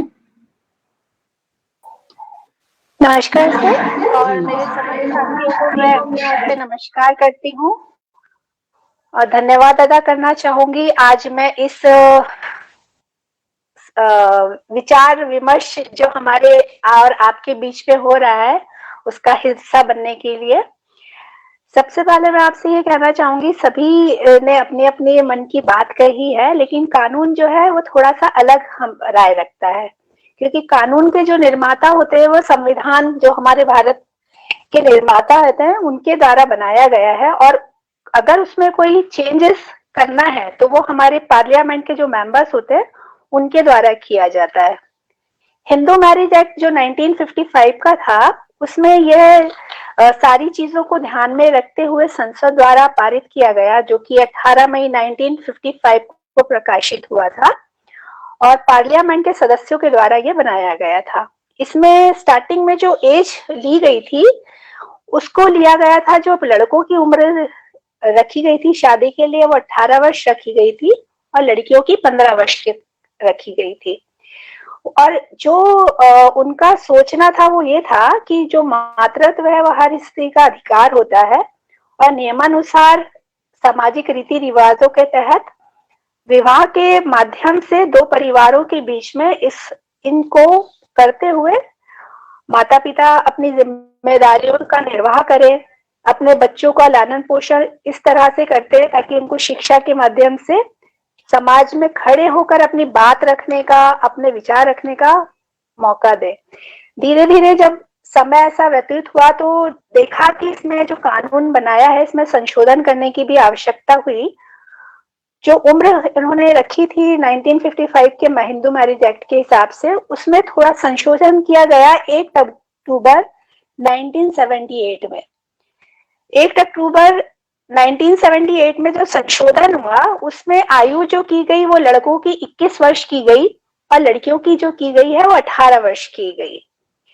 उसके फायदे भी हैं, कई नुकसान भी हैं। अब फायदे ये हुए कि लड़कियां, अगर हम सब भी जानते हैं, लड़कियां क्योंकि ज्यादातर घर में रहती थी, अपने परिवार की हर जिम्मेदारी में माँ बाप का सहयोग करती थी और ज्यादातर जानकारियां जो होती है उन्हें परिवार में, क्योंकि उस समय सामूहिक रूप से परिवार बड़ा होता था, इस आधार पर लड़कियां समय से पहले कई चीजों को जानने लगी थी, जैसे परिवार की जिम्मेदारी, परिवार में बच्चों के पालन पोषण, सेक्स वगैरह से रिलेटेड चीजें, मानसिक तनाव से मुक्ति और भी चीजें। तो जब हम ये चीजों को देखते हैं तो हम ये पाते हैं कि जो एज है उस हिसाब से 1978 के हिसाब से सही मानी गई, लेकिन जो यूनिसेफ का कहना था, उनका ऐसा कहना था कि 18 साल से कम उम्र के जो शादी अगर करते हैं तो ये मानव अधिकार का एक तरह से उल्लंघन है। इसके उसमें ये भी पता चलता है कि लड़कियों की पढ़ाई छूट जाती है, घरेलू हिंसा का शिकार होने लगती है, प्रसव के दौरान उनकी मृत्यु का खतरा होता है। बाल विवाह रोकथाम कानून का इसी संदर्भ में बनाया गया, जो कि 2006 में बनाया गया। इसके तहत कम उम्र की शादी के लिए 2 साल की सजा और 1 लाख का जुर्माना तक का प्रावधान किया गया। जैसे हमारे साथियों ने बताया कि लड़कियों की जो पढ़ाई लिखाई, कैरियर से संबंधित चीजें हैं, लिव इन रिलेशनशिप है, ये सारी चीजों को ध्यान में रखते ये चीजें मेरा ऐसा मानना है कि शहरों में तो ये सारी चीजें लागू होती है, लेकिन छोटे शहर या कस्बे या गांव में जो है वो 21 साल की आयु को अगर हम लेते हैं तो उनके ऊपर ज्यादा से ज्यादा असर पड़ेगा। वो ऐसे असर पड़ेगा क्योंकि जो फैसले जो होते हैं, अक्सर जो शहर की जो लड़कियां होती है वो अपनी पढ़ाई पे ध्यान देती है, करियर पे ध्यान देती है, लेकिन ग्रामीण क्षेत्रों में, कस्बों में लड़कियों के साथ में क्या होता है, माँ बाप, परिवार के जो लोग होते हैं उनके पोषण में कम और उनको घरेलू कामों में ज्यादा इन्वॉल्व करते हैं। इसी वजह से उनमें के जो स्वास्थ्य में जो अभी हमारी शशि मैडम ने भी बताया कि कुपोषण का या एनेमिक होती है, इसी वजह से ये सारी चीजें होने लगी। स्वास्थ्य की जो शादी का जो जल्दी करने का प्रचलन था, जिसकी वजह से महिलाएं उसकी शादी जल्दी होने के बाद में बच्चे जल्दी होने लगे। और उनकी जो मैं एक केस का और उसमें उल्लेख भी करना चाहूंगी कि इसमें ये भी बताया गया है कि अगर आप अपनी शादी अपनी मर्जी से करते हैं तो अच्छा है, और नहीं करते तो आप कानून का सहारा भी ले सकते हैं। लेकिन हमारे यहाँ अधिकतर देखा गया है कि धारा 17 और 18 जो है, इसमें दंड का प्रावधान तो है कि अगर लड़की की शादी होती है तो उसकी मर्जी से होना चाहिए, लेकिन आज भी हमारे समाज में लड़कियों की सहमति को मान्यता नहीं दी गई है।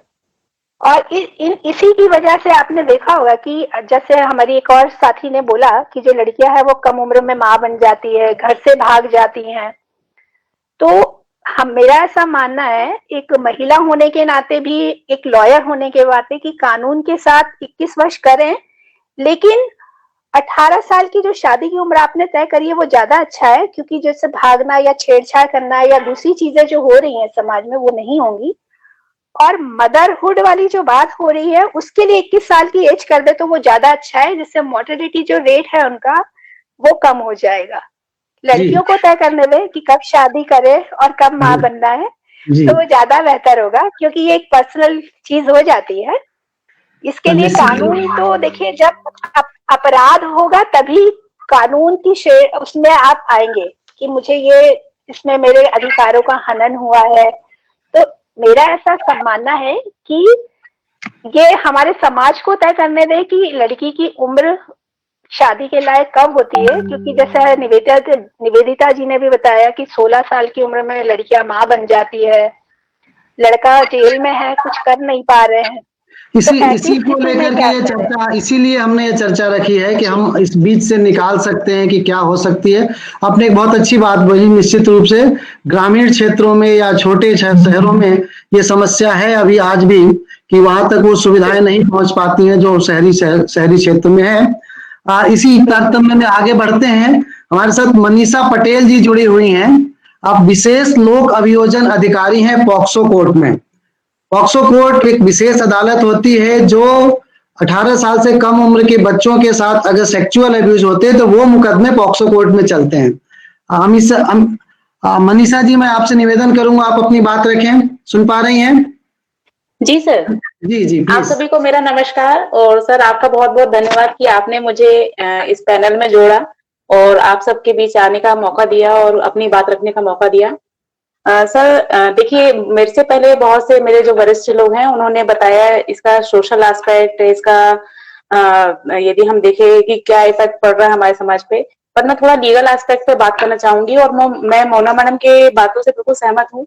मेरा भी ये मानना है कि बच्चियों की जो एज है वो 18 साल ही होनी चाहिए शादी के लिए, क्योंकि इसके पहले भी कानून बना हुआ है कि 18 साल होनी चाहिए, पर इसका इम्प्लीमेंटेशन हम कितना कर पा रहे हैं, कितना हम उसको बता पा रहे हैं कि हाँ, एक सभी को पता है यहाँ जो 16 साल की उम्र में बच्ची की शादी कर रहे हैं, 15 साल की उम्र में, उनको पता है इस पे लॉ बना हुआ है, लेकिन क्या उस लॉ के बारे में उनके में डर है? बिल्कुल नहीं है डर, तभी तो वो शादी कर रहे हैं बच्चियों की। और यदि हम देखें कि इसका लीगल एस्पेक्ट क्या होगा, कि हमारे बड़े शहरों में तो इसका कोई भी इफेक्ट नहीं होगा। यदि हम गांव में पहुंच जाए या छोटे शहरों में पहुंच जाए तो उस पे व्यक्ति, इस बाल विवाह का ज्यादा इफेक्ट है और बाल विवाह ज्यादा होता है वहां पे। और यदि हम लीगल एस्पेक्ट की बात करें तो यदि हम 18 से 21 साल इसकी आयु करते हैं तो सबसे ज्यादा number of cases POCSO cases में बढ़ जाएंगे, क्योंकि अभी भी मुश्किल है कि हम, कई केसेस आते हैं जो 15 साल की उम्र है, बच्ची ने शादी कर ली है, उसके बच्चे हो गए हैं, तो हमें मजबूरी में, मैंने जैसे अपनी और भी क्लासेस लेती हूँ तो मैं बताती हूँ कि मजबूरी में फिर हमें राजीनामा करवाना पड़ता है। बच्ची की आयु हमें 15 से 18 करवानी पड़ती है, पेरेंट्स को कन्विंस करना पड़ता है कि नहीं आप बताइए, क्योंकि हमारा जो एक भारतीय जो हमारा फंडा है कि किसी की फैमिली ना टूटे। फैमिली ना टूटे मतलब हस्बैंड वाइफ साथ में रहे, उसका बच्चा साथ में रहे। यदि पति को ही जेल हो जाएगी तो पत्नी कहाँ जाएगी, वो बच्चा कहाँ जाएगा? तो इसलिए हमारा फंडा है कि नहीं, हम बच्ची को बोलते हैं, उसके पेरेंट्स को बोलते हैं कि आप 15 मत बताइए, बच्ची की आयु 18 बताइए और बताइए कि अपनी मर्जी से शादी की। फिर इस पे क्या होगा, एक फर्जी दस्तावेज बनने की संभावना बहुत हो जाएगी कि यदि मान लीजिए 18 से 21 के बीच में बच्ची ने शादी कर ली है, अब उसको एज अपनी प्रूफ करनी है यदि कोर्ट में, तो वो बताएंगे कि चलिए, जरूरी नहीं कि 18 साल पहले उन्होंने नगर निगम से सर्टिफिकेट बनवा के रखा होगा या कोई रिकॉर्ड, वो प्रेजेंट में अपना रिकॉर्ड बनाएगा, मतलब फर्जी दस्तावेज तैयार कर रहा है। फिर एक इस पे प्री मैरिटल सेक्स जो है उसकी संभावना है, क्योंकि आज का यदि हम माहौल देखें तो पहले जो लड़कियां रहती थी 14 साल या 15 साल में बड़ी होती थी, मतलब उनको मेंस्ट्रुएशन आ जाता था। पर आज की यदि हम संभावना देखें तो 9 साल की बच्ची का 10 साल की बच्ची फिजिकली वो एटमॉस्फेयर के हिसाब से बड़ी हो जाती है कि वो उसको पीरियड्स आने लगते हैं और वो सब चीज समझने लगती है। मोबाइल में आजकल नेट में सब चीज ऐसी सुविधाएं हैं कि वो सब देख लेती हैं, सब, चाहे लड़के हो चाहे लड़कियां। फिर उनको आप कैसे रोक पाओगे कोई ऑफेंस करने में, उनको कैसे रोक पाओगे कोई किसी के साथ रिलेशन बनाने में? तो इससे केसेस की संभावना बहुत ज्यादा बढ़ जाएगी और फिर मजबूरी में वो केस जो पेरेंट्स हैं वो थाने में रजिस्टर करेंगे। फिर इस पे पुलिस पे भी वर्कलोड आएगा कि उनको पूरी इन्वेस्टिगेशन काम करना पड़ेगा उस केसेस में, वहां पे पुलिस का टाइम जाएगा और अंततः कोर्ट में आके उनको राजीनामा ही करना पड़ेगा। तो मनी, टाइम, सब कुछ वेस्ट होगा, है ना। और इसमें एक और है कि जैसे माता पिता को पता चल जाएगा कि 18 साल से 21 साल शादी कर दी है, बच्ची ने किसी लड़के को पसंद कर लिया है, बच्चे ने भी पसंद कर लिया है, तो इधर माता पिता भी बच्चियों पे दबाव बनाएंगे, लड़के पे दबाव बनाएंगे कि नहीं तुम हमारी बच्ची से शादी नहीं करो, नहीं तो हम तुमको झूठा केस में फंसाएंगे। यहाँ पे ये भी संभावना बहुत ज्यादा बढ़ेगी। तो हम यदि सिर्फ सोशल एस्पेक्ट में बात ना करें, यदि लीगल एस्पेक्ट में बात करें, तो ये ज्यादा संभावना होगी कि केसेस, नंबर ऑफ केसेस बहुत ज्यादा बढ़ जाएंगे। और यदि हम एक प्रैक्टिकली सर मैं बात करना चाहूंगी कि आजकल का माहौल जो एटमॉस्फेयर है बहुत ही चेंज है। पहले के लोग दाल रोटी भी खाते थे तो स्वस्थ रहते थे। यदि हम स्वास्थ्य के एस्पेक्ट में देखें तो यदि हम देख रहे हैं, बोल रहे हैं कि नहीं बच्ची 18 साल से ज्यादा 21 साल में स्वस्थ रहेगी, पर आजकल का लाइफ स्टाइल ही चेंज है। उन्हें दाल रोटी पसंद नहीं है, उन्हें बाहर का पिज्जा बर्गर ये सब पसंद है। तो आप उनको फिजिकली कैसे स्ट्रॉन्ग करोगे? उन्हें अंदर घर का खाना ही नहीं पसंद है, उन्हें तो बाहर का ही खाना पसंद है। तो यदि आप देखो तो बिल्कुल भी नहीं खाएंगे घर में, तो आप कैसे बोलोगे उनसे? जरा सा भी 4 घंटे भी आप यदि काम करवा लोगे उनसे तो वो नहीं करने को तैयार होंगे, बोलेंगे नहीं हम फिजिकली कमजोर हैं। तो आप उनको 21 साल के 25 साल भी कर दोगे तब भी वो कमजोर रहेंगे, क्योंकि उनका खान पान ही चेंज हो गया, लाइफ स्टाइल उनकी चेंज हो गई है। जी, तो निश्चित रूप से ये एक बड़ा चैलेंज तो होने वाला है कि अगर 18 से 21 उम्र करते हैं तो पॉक्सो एक्ट में बदलाव करना पड़ेगा, जेजे एक्ट में बदलाव करना पड़ेगा। और तो सर इससे मेरा सबमिशन ये है कि इससे बेहतर ये है कि 18 साल से 21 साल करने से बेहतर ये है कि बच्चियों के स्कूली शिक्षा पे ध्यान दिया जाए, जो लॉ बने हुए हैं उसको इम्पोज किया जाए, और साथ में उनको आत्मनिर्भर बनाने के लिए प्रशिक्षण, रोजगार के प्रशिक्षण या उनको कोई ऐसी सुविधाएं दी जाए, सिखाया जाए कि वो खुद आत्मनिर्भर बन सके, और उन्हें एक ऑप्शन दिया जाए कि नहीं आप अब आत्मनिर्भर हैं, अब आप स्वतंत्र हैं शादी करने के लिए। तो उससे बच्चों में ज्यादा कॉन्फिडेंस आएगा, बजाय इसके कि नहीं उनको फोर्स किया जाए कि नहीं अब आप 21 साल के हो गए, नहीं अब आप 18 साल के हो गए, शादी कर सकते हैं, नहीं कर सकते। यदि वो आत्मनिर्भर होंगे तो कहीं ना कहीं उनकी फैमिली भी चेंज होगी, उनके माता पिता की मेंटेलिटी चेंज होगी कि नहीं हमारी बच्ची आत्मनिर्भर है, कुछ पैसा कमा के ला रही है, हम इसको और ज्यादा पढ़ाएंगे तो शायद और पैसा हमारे परिवार के लिए होगा। तो ये मेंटेलिटी फैमिली की भी चेंज होगी। और रही कानून की बात, आप चाहे 18 कर दीजिए चाहे 21 कर दीजिए, डर बिल्कुल भी नहीं है लोगों के बीच में। तो एक डर लोगों को सजा का जो है स्ट्रिक्टली इस कानून को, यदि 18 साल वाले कानून को ही स्ट्रिक्टली फॉलो कर दिया जाए ना तो वो लोगों पे डर होगा, तो फिर 21 साल की बात ही नहीं आएगी कहीं पे। और रही स्वास्थ्य की बात, तो व्यक्ति अपने स्वास्थ्य के लिए खुद अवेयर हो सकता है। लड़कियां तो आजकल बाहर का ही सब पसंद करते हैं और अपने स्वास्थ्य पे ज्यादा कि हमें फिट रहना है, हमें 0 फिगर चाहिए, हमें स्लिम ट्रिम रहना है। तो ये लड़कियों की मेंटेलिटी हो गई है आजकल प्रैक्टिकली। मनीषा जी, धन्यवाद मनीषा जी। जी हमने उन स्टेक होल्डर्स को सुना जिनके ऊपर जिम्मेदारी है इस कानून को इम्प्लीमेंट कराने की। हमने शिक्षा के क्षेत्र के लोगों को सुना। अब हम एक दूसरी तरफ बढ़ते हैं। हमारे साथ जुड़ी हुई हैं रक्षा दुबे चौबे जी। रक्षा जी असिस्टेंट कमिश्नर सहायक आयुक्त हैं जीएसटी में। पिछले 15 वर्षों से माइनर रेप विक्टिम पे काम कर रही हैं, बेहद संवेदनशील हैं। मैं आपसे आग्रह करूंगा कि आप अपनी बात रखें। रक्षा जी, ओवर टू यू। ठीक है।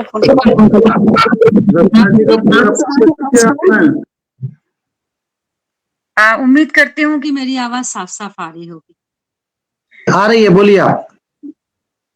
हाँ, मेरे द्वारा कोई एक्सपर्टाइज कमेंट देना इस बात पे मत समझा जाए इसे, क्योंकि मैं एक सामान्य बात कह रही हूँ जो निस्संदेह मेरे अनुभवों पर आधारित है, और जितना कुछ मैंने समाज की इस इंटरनल डायनेमिक्स को समझा है उसके आधार पर मैं अपनी बात रखती हूँ।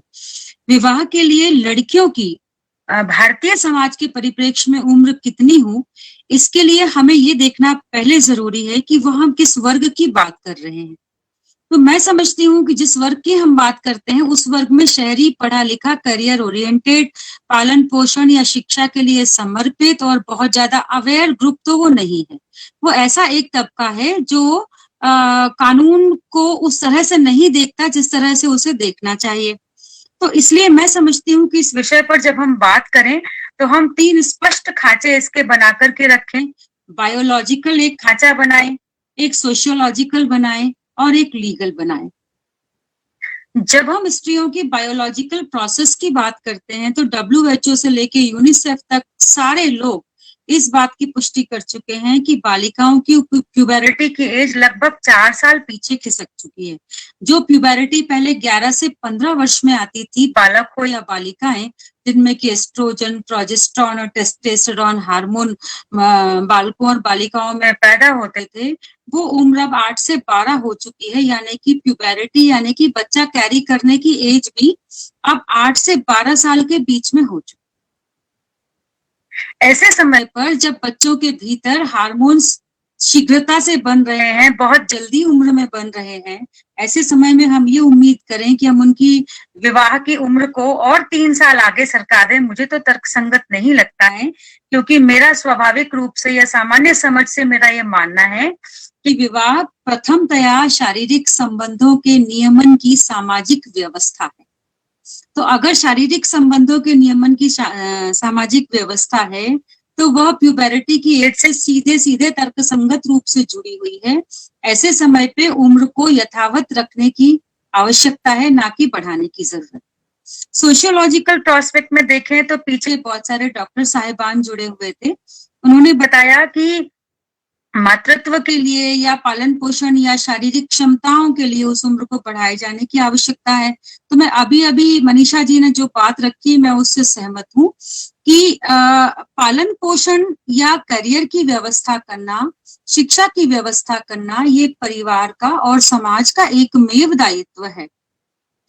उसमें विवाह कहीं आड़े नहीं आना चाहिए, क्योंकि यदि आड़े आता है समाज या परिवार उन व्यवस्थाओं में आड़े आता है तो वो 18 साल में आड़े आ रहा है तो वो 21 साल में भी आड़े आएगा, क्योंकि वह दृष्टिकोण का विषय है, उसका कानून से कोई सीधा संबंध नहीं है। पालन पोषण की जहां तक बात है तो हमें चाहिए कि हम बालिकाओं का पालन पोषण इस तरह से करें कि वे उस मातृत्व को वहन करने के लिए सक्षम हो। हम बालिकाओं को इस प्रकार की शिक्षा दें कि वे रोजगारोन्मुख हो, वे रोजगार प्राप्त करने की इच्छुक हो और अपने परिवार के लिए एक आर्थिक सहारा बन सके। तो सीधे सीधे इस बात का उम्र से मुझे संबंध नजर नहीं आता, बल्कि मुझे ये लगता है कि अगर हम उन्हें अच्छी पारिवारिक व्यवस्था देते हैं और पालन पोषण की, शिक्षा की बराबर व्यवस्था देते हैं, रोजगार के उन्हें बराबर के अवसर उपलब्ध कराते हैं, तो 18 वर्ष की उम्र एक परिपक्व उम्र है, जो कि विवाह के लिए उचित उम्र है। एक और बात जो मुझे ध्यान में आती है कि 73 साल हुए आजादी मिले, हमने ये मान लिया कि लोकतंत्र के लिए परिपक्व उम्र 18 साल है। तो जिस बच्चे को, जिस बालिका को लोकतंत्र की समझ 18 साल में आ जाती है, क्या उसको मानवीय संबंधों, शारीरिक संबंधों जो कि वो जन्मतः जिसको लेकर के पैदा होती है, वो समझने के लिए उसे 21 साल का होना क्या जरूरी है? बिल्कुल जरूरी नहीं है। आवश्यकता इस बात की है कि हम उन चीजों का नियमन किस प्रकार से करना है, उसकी एक प्रॉपर व्यवस्था, उसकी एक सम्यक व्यवस्था बनाएं। लीगल प्रोस्पेक्ट से तो हमारे बीच में मोना लक्ष्मी जी ने और मनीषा जी ने अपनी बातें रखी हैं और मैं उससे सहमत हूँ। बल्कि मुझे तो लगता है कि एक यूनिफॉर्म एज होना चाहिए, लड़कों लड़कियों दोनों के लिए 18 साल ही उम्र हो, मतदान की भी उम्र 18 साल हो। कुल मिला के भारतवर्ष में एज का एक क्राइटेरिया हो, चाहे विवाह हो या मतदान। तो मेरा ये मानना है कि विवाह के लिए उम्र बढ़ाए जाने की कोई आवश्यकता नहीं है। 18 वर्ष एक सफिशिएंट उम्र है। धन्यवाद। निश्चित रूप से बराबरी के स्तर पर बात होनी चाहिए, उम्र समान होनी चाहिए, चाहे वोट देने का अधिकार हो, चाहे विवाह का अधिकार हो।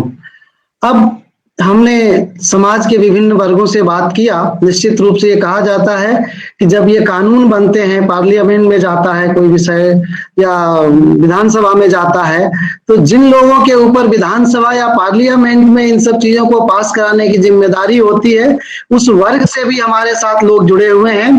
हमारे साथ जुड़ी हुई हैं भक्ति शर्मा जी। भक्ति शर्मा जी बरखेड़ी में सरपंच हैं और बहुत ओजस्वी वक्ता है। मैं आपसे आग्रह करूंगा कि आप इस प्रोस्पेक्टिव पे अपनी बात रखें। भक्ति जी।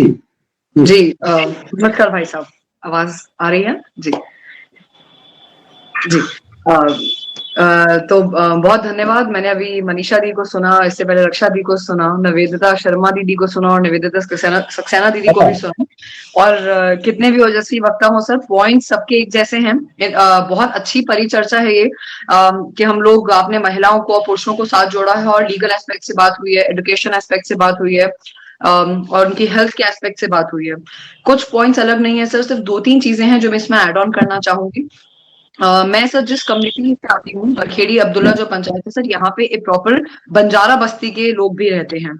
और जब हम लोग बहुत ज्यादा इन लोगों के साथ उठते बैठते हैं तो हमें एक चीज समझ में आई कि ये लोग तो 18 साल भी इनके लिए एक बहुत बड़ा महत्व है, कि हम 18 में भी लड़की की शादी करना, इनको इंतजार करवाना एक बहुत बोझ लगता है। क्योंकि लोग में तो लड़कियों की शादी जब होती है तो दहेज मिलता है, ना कि दहेज देना पड़ता है। और लोगों में कभी कभी वट्टा सट्टा कहते हैं पंजाबी में, कि तुम्हारी लड़की तुम्हें देंगे और अपनी लड़की तुम्हें देंगे और तुम्हारी लड़की हम लेंगे। तो ग्रामीण क्षेत्र में सर ऐसी कई सारी छोटे छोटे ऐसे कुछ रिचुअल्स हैं जो फॉलो होते हैं, जिसकी वजह से हम बात तो करते हैं यहाँ पे अपने अपने घरों में बैठ के कि हमें 21 साल कर देना चाहिए, बट 21 साल की एज करने पे हम इस चीज में व्हाट आर वी गेनिंग, या हम क्या ऐड कर रहे हैं, ये बहुत ज्यादा एक सोचने का विषय है।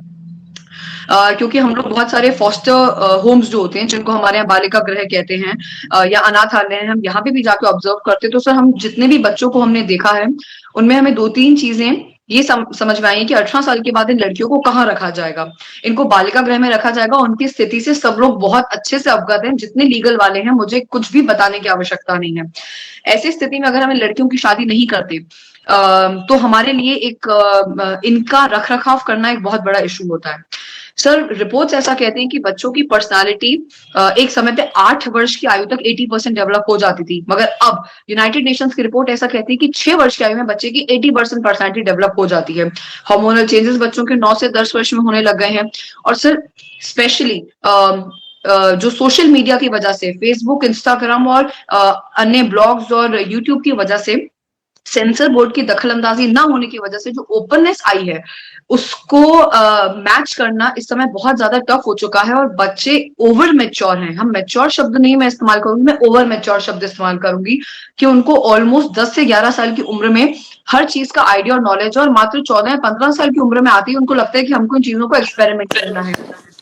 ये चीज ना होने की वजह से इन बच्चों के जो अफेयर्स आजकल चल पड़े हैं, जो 14 से 15 साल में एक सोसाइटी का नया कल्चर है, चाहे ग्रामीण क्षेत्र की बात करें चाहे शहरी क्षेत्र की बात करें, हर बच्चे के हाथ में आज एक स्मार्टफोन है, तो उसको बहुत आसानी से अफेयर समझ में आने लग गए हैं। सावधान इंडिया और क्राइम पेट्रोल की वजह से उनको सही में आ चुका है कि झूठे केसेस कैसे हमको करने हैं। तो इनकी और जब बिल्कुल रक्षा दीदी ने बिल्कुल सही बात की, जब 18 साल एज हो सकती है वोट डालने की, तो आई एम प्रीटी श्योर कि 18 साल की उम्र में अगर शादी भी होती है तो कोई बहुत बड़ी दिक्कत नहीं है। इसमें एक स्लाइड जो मैं आपको एक और बात बताना चाहूंगी वो ये है कि जब से न्यू एजुकेशन पॉलिसी आई है, प्लस उसके अलावा भी जो ITIs और क्रिस्प की हम बात करते हैं, क्योंकि बहुत सारी जो मैडम्स अभी मैं जिनको सुन रही थी उनमें से किसी ने ये तर्क जरूर रखा कि एजुकेशन एक बहुत बड़ी समस्या होगी। मैं आपको ये बताना चाहूंगी कि ग्रामीण क्षेत्र में लोग ज्यादातर स्किल डेवलपमेंट या वॉलंटरी एजुकेशन के ऊपर बात करते हैं, और उसके लिए मात्र 8वीं 10वीं या 12वीं पास होना भी उनके लिए अनिवार्य है, जिसकी वजह से वो लोग लोकल फॉर वोकल होके स्टार्टअप्स और एंटरप्रेन्योर्स की तरफ आगे बढ़ सकते हैं। और मुझे लगता है कि जैसे अमेरिका है, जापान है, या वर्ल्ड की जितनी भी डेवलप कंट्रीज है, वहां पे कभी भी एजुकेशन को फोर्सफुली बच्चों पे हम थोपते नहीं है। तो हमारे देश में हम क्यों राइट टू एजुकेशन के अंतर्गत बहुत ज्यादा ग्रेजुएशन या पोस्ट ग्रेजुएशन के लिए बच्चों पे थोप रहे हैं, भले वो बच्चे पढ़ना चाहते हैं नहीं पढ़ना चाहते हैं। हमें इस चीज से थोड़ा सा अपने आप को डाइवर्ट करके 1 या 2 साल का इंतजार करना चाहिए कि एजुकेशन पॉलिसी जो नई वाली आ रही है उसमें बहुत सारी वॉलंटरी एजुकेशन और स्किल डेवलपमेंट के कार्यक्रम इन बच्चों के लिए होंगे, लड़कियों के लिए भी होंगे, जिससे वो अपने आप को फाइनेंशियली इंडिपेंडेंट मान सकती हैं या बना सकती हैं। तो वो इतना सोचने और विचारने का विषय नहीं है। और जहां आप मोर्टेलिटी रेट की बात कर रहे हैं, तो चाहे महिला 18 साल में बच्चे को जन्म देती है, चाहे 30 साल में, चाहे 35 साल में, वो लोग अपनी सेहत को लेके उसको कभी भी प्रायोरिटी नहीं रखते हैं।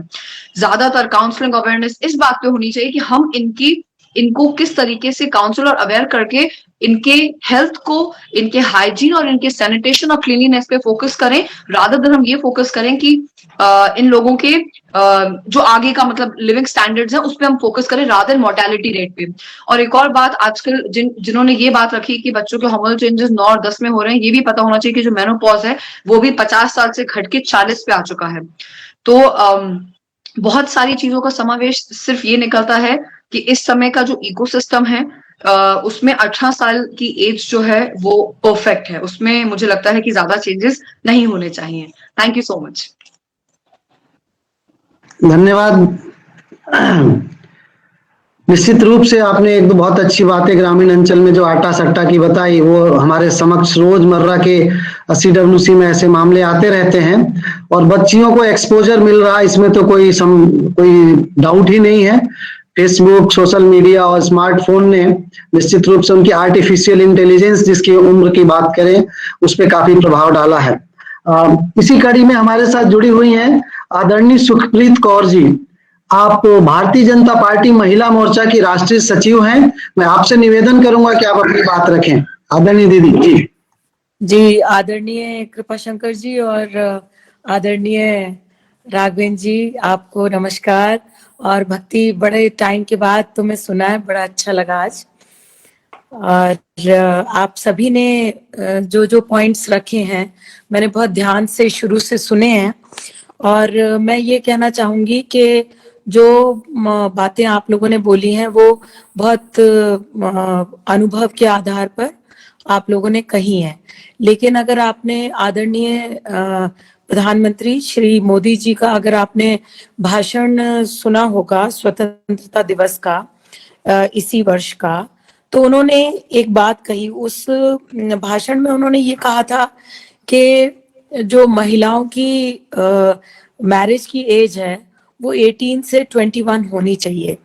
साथ में उन्होंने कहा था कि जो यूथ है वो हमारे देश का मेन सोर्स है न्यू इंडिया बनाने के लिए, देश को आगे बढ़ाने के लिए जो यूथ का योगदान है वो सबसे ज्यादा होगा, क्योंकि इंडिया एक मतलब यूथ इंडिया में ज्यादा है और हमारी कंट्री को हम ये देखते हैं कि हमारी यूथ ओरिएंटेड कंट्री है।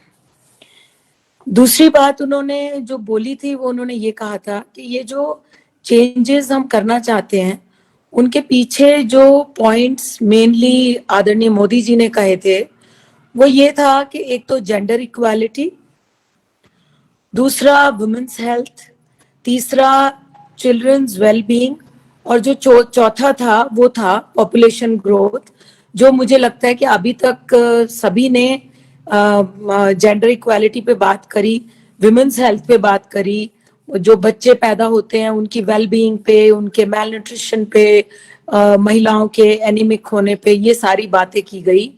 लेकिन पॉपुलेशन पे हमने अभी तक बात नहीं की और मुझे ये लगता है कि ये बहुत बड़ा मसला है। आगे आने वाले वर्षों के लिए हम कैसा भारत अपने आने वाली पीढ़ी को देना चाहते हैं, ये बहुत सोचने का मसला है। जनसंख्या को कंट्रोल करने के लिए बहुत सारे प्रभावी कदम अभी तक कई तरह से जागृति फैलाने के लिए और वो सब चीजें करके गवर्नमेंट्स ने देखा है और उस पे करोड़ों रुपए खर्च हुए हैं कि हम दो हमारे दो हो, या और भी कई तरीके से प्रयास किया गया है कि पॉपुलेशन कंट्रोल हो।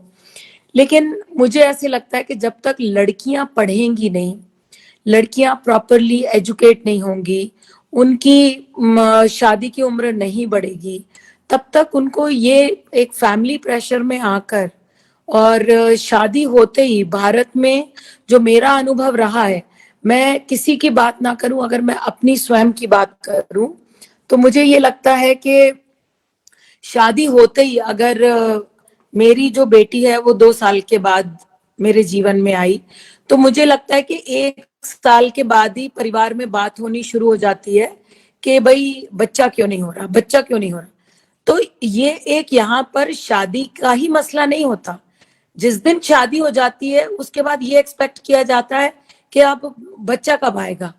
तो ये इस तरीके से अगर हर आदमी, अगर हम ये कहें कि भारत में लड़की जिसकी 25 साल की हो जाए तो बात होने लग जाती है अभी तक शादी क्यों नहीं की, तो ये जो ट्रेंड है, अच्छा इसमें भी एक सोशल डाइवर्सिटी हमें देखने को मिलती है। बहुत सारे पढ़े लिखे परिवारों के बच्चे ऐसे हैं, जो बेटियां भी हैं जो 28-30 तक विवाह नहीं करना चाहती हैं, कोई डॉक्टर बन रही है, कोई और कुछ पढ़ाई कर रही है।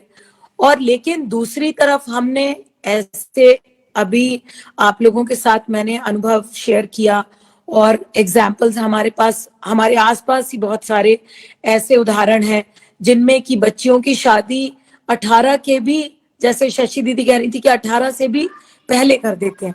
तो ये जो डाइवर्सिटी है ये बहुत बड़ी है और इसलिए ही हमारा डिस्कशन भी बहुत इम्पोर्टेंट है। लेकिन मैं ये कहती हूँ कि देश आजाद हुआ उस समय जो स्थिति थी तो वो 5-5 साल की बच्चियों के विवाह हो जाते थे और उसमें ये भी हो जाता था कि कई बार वो बाल विधवा भी हो जाती थी।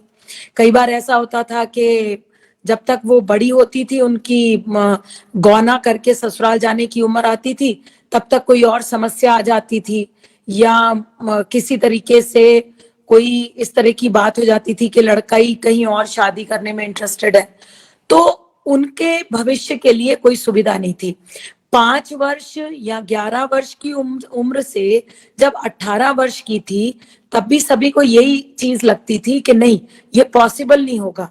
क्योंकि आप ये देखिए कि आज से 70 वर्ष पहले का भारत सोचिए, जब छोटी छोटी बच्चियों की शादी होना एक आम बात थी, तो तब लोग कहते थे कि 18 वर्ष तक कोई कौन रुकेगा, क्यों रुकेगा।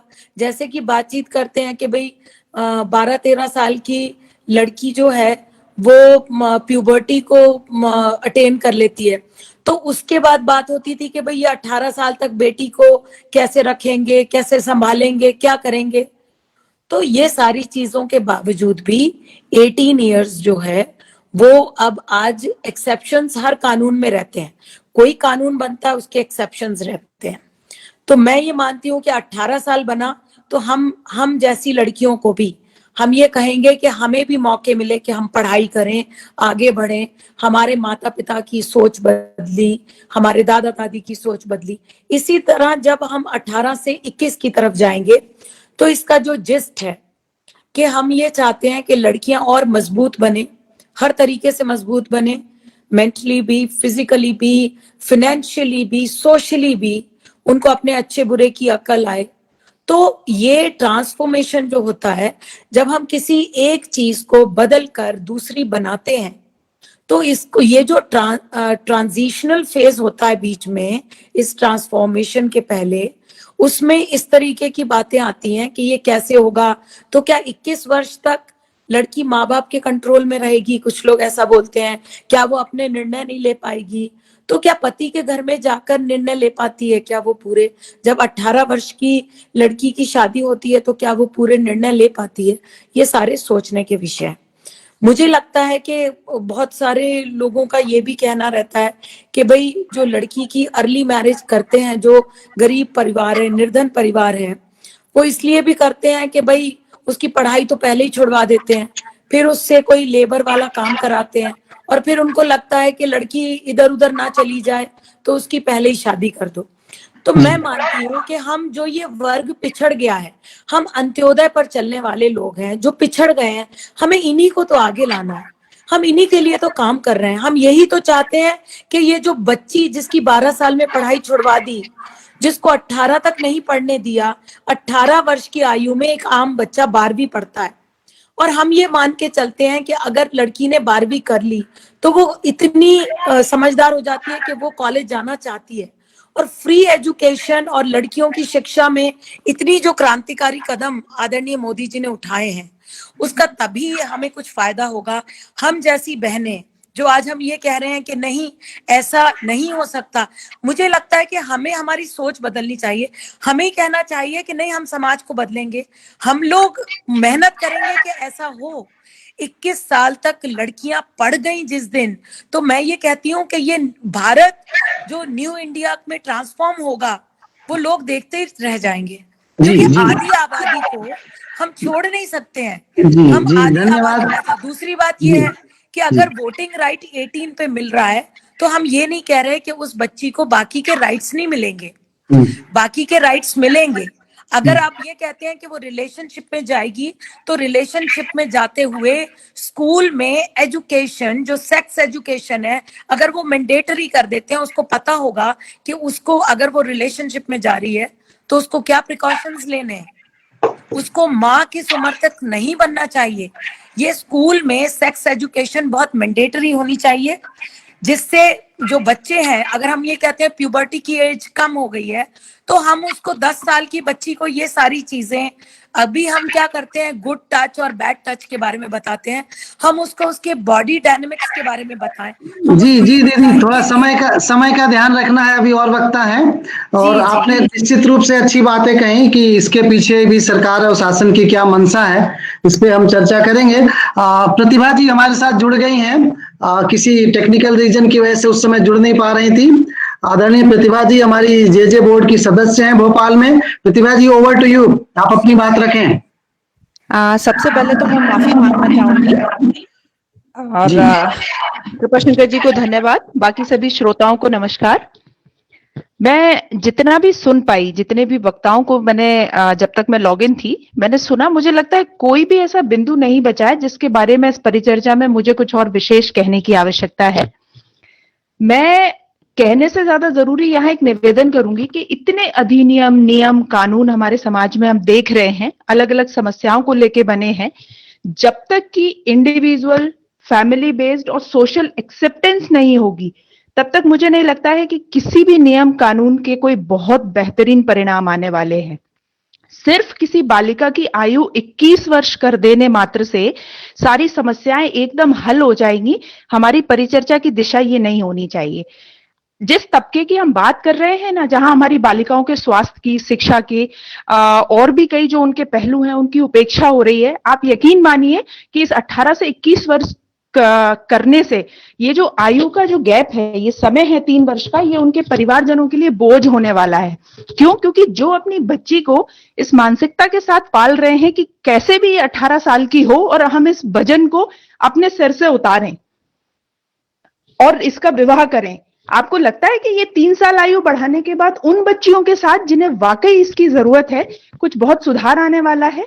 माता पिता होने के नाते, बहन, बेटी, भाई और समाज के एक जिम्मेदार नागरिक होने के नाते मुझे लगता है कि हमको इसे इंडिविजुअली तौर पे एक्सेप्ट करना पड़ेगा, इस मानसिकता को। वर्ष 3 बढ़ जाए, 5 बढ़ जाए, बहुत अच्छी बात है, पर मुझे लगता है कि पारिवारिक स्तर पे अगर हम ये मान लें कि हमें बेटियों को शिक्षित करना है, बेटों की बराबरी पे लाना है, इनके स्वास्थ्य का उतना ही ध्यान रखना है जितना हम अपने बेटे का रखते हैं, तो मुझे लगता है कि इस परिचर्चा का भी, उस नियम का भी और आने वाले किसी अधिनियम का भी बहुत बेहतर परिणाम हम समाज में देख पाएंगे। हमारी बेटी 18 साल की है या 21 साल की, इस आयु से उसके मत पे, उसके विचार पे और उसकी स्थिति पे, उसके व्यक्तिगत तौर पे भले ही असर आ जाए कि माता पिता ने पढ़ा दिया, 21 वर्ष की आयु में वो ये समझने लगे कि क्या सही है, क्या गलत है, मुझे अपनी शिक्षा की क्या दिशा चुननी है, पर परिवार में उसको क्या सम्मान मिले, पुरुष उसे किस दृष्टि से देखे और हम सब उसे समाज की उस मुख्य धारा में कैसे ला पाए अपने साथ, ये तो हमें व्यक्तिगत तौर पे करना पड़ेगा और यही व्यक्तिगत प्रयास जो है वो सामूहिक सामूहिक होगा। जी हेलो जी मेरी आवाज सुन पा रहे हैं? जी कट गई थी, बोलिए।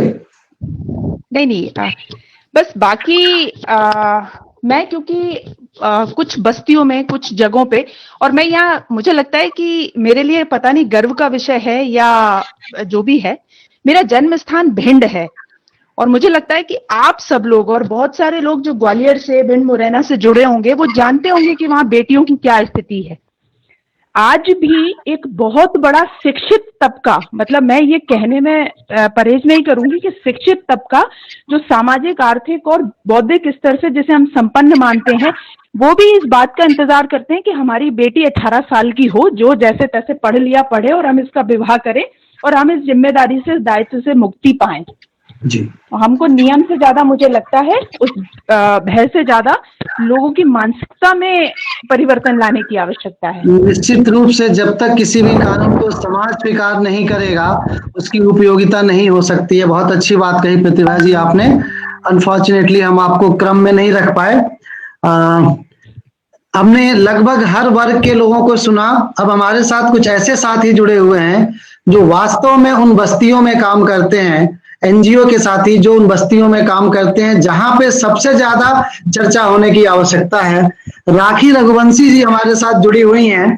आप उदय संस्था के साथ यूनिसेफ के प्रोजेक्ट पर काम कर रही हैं।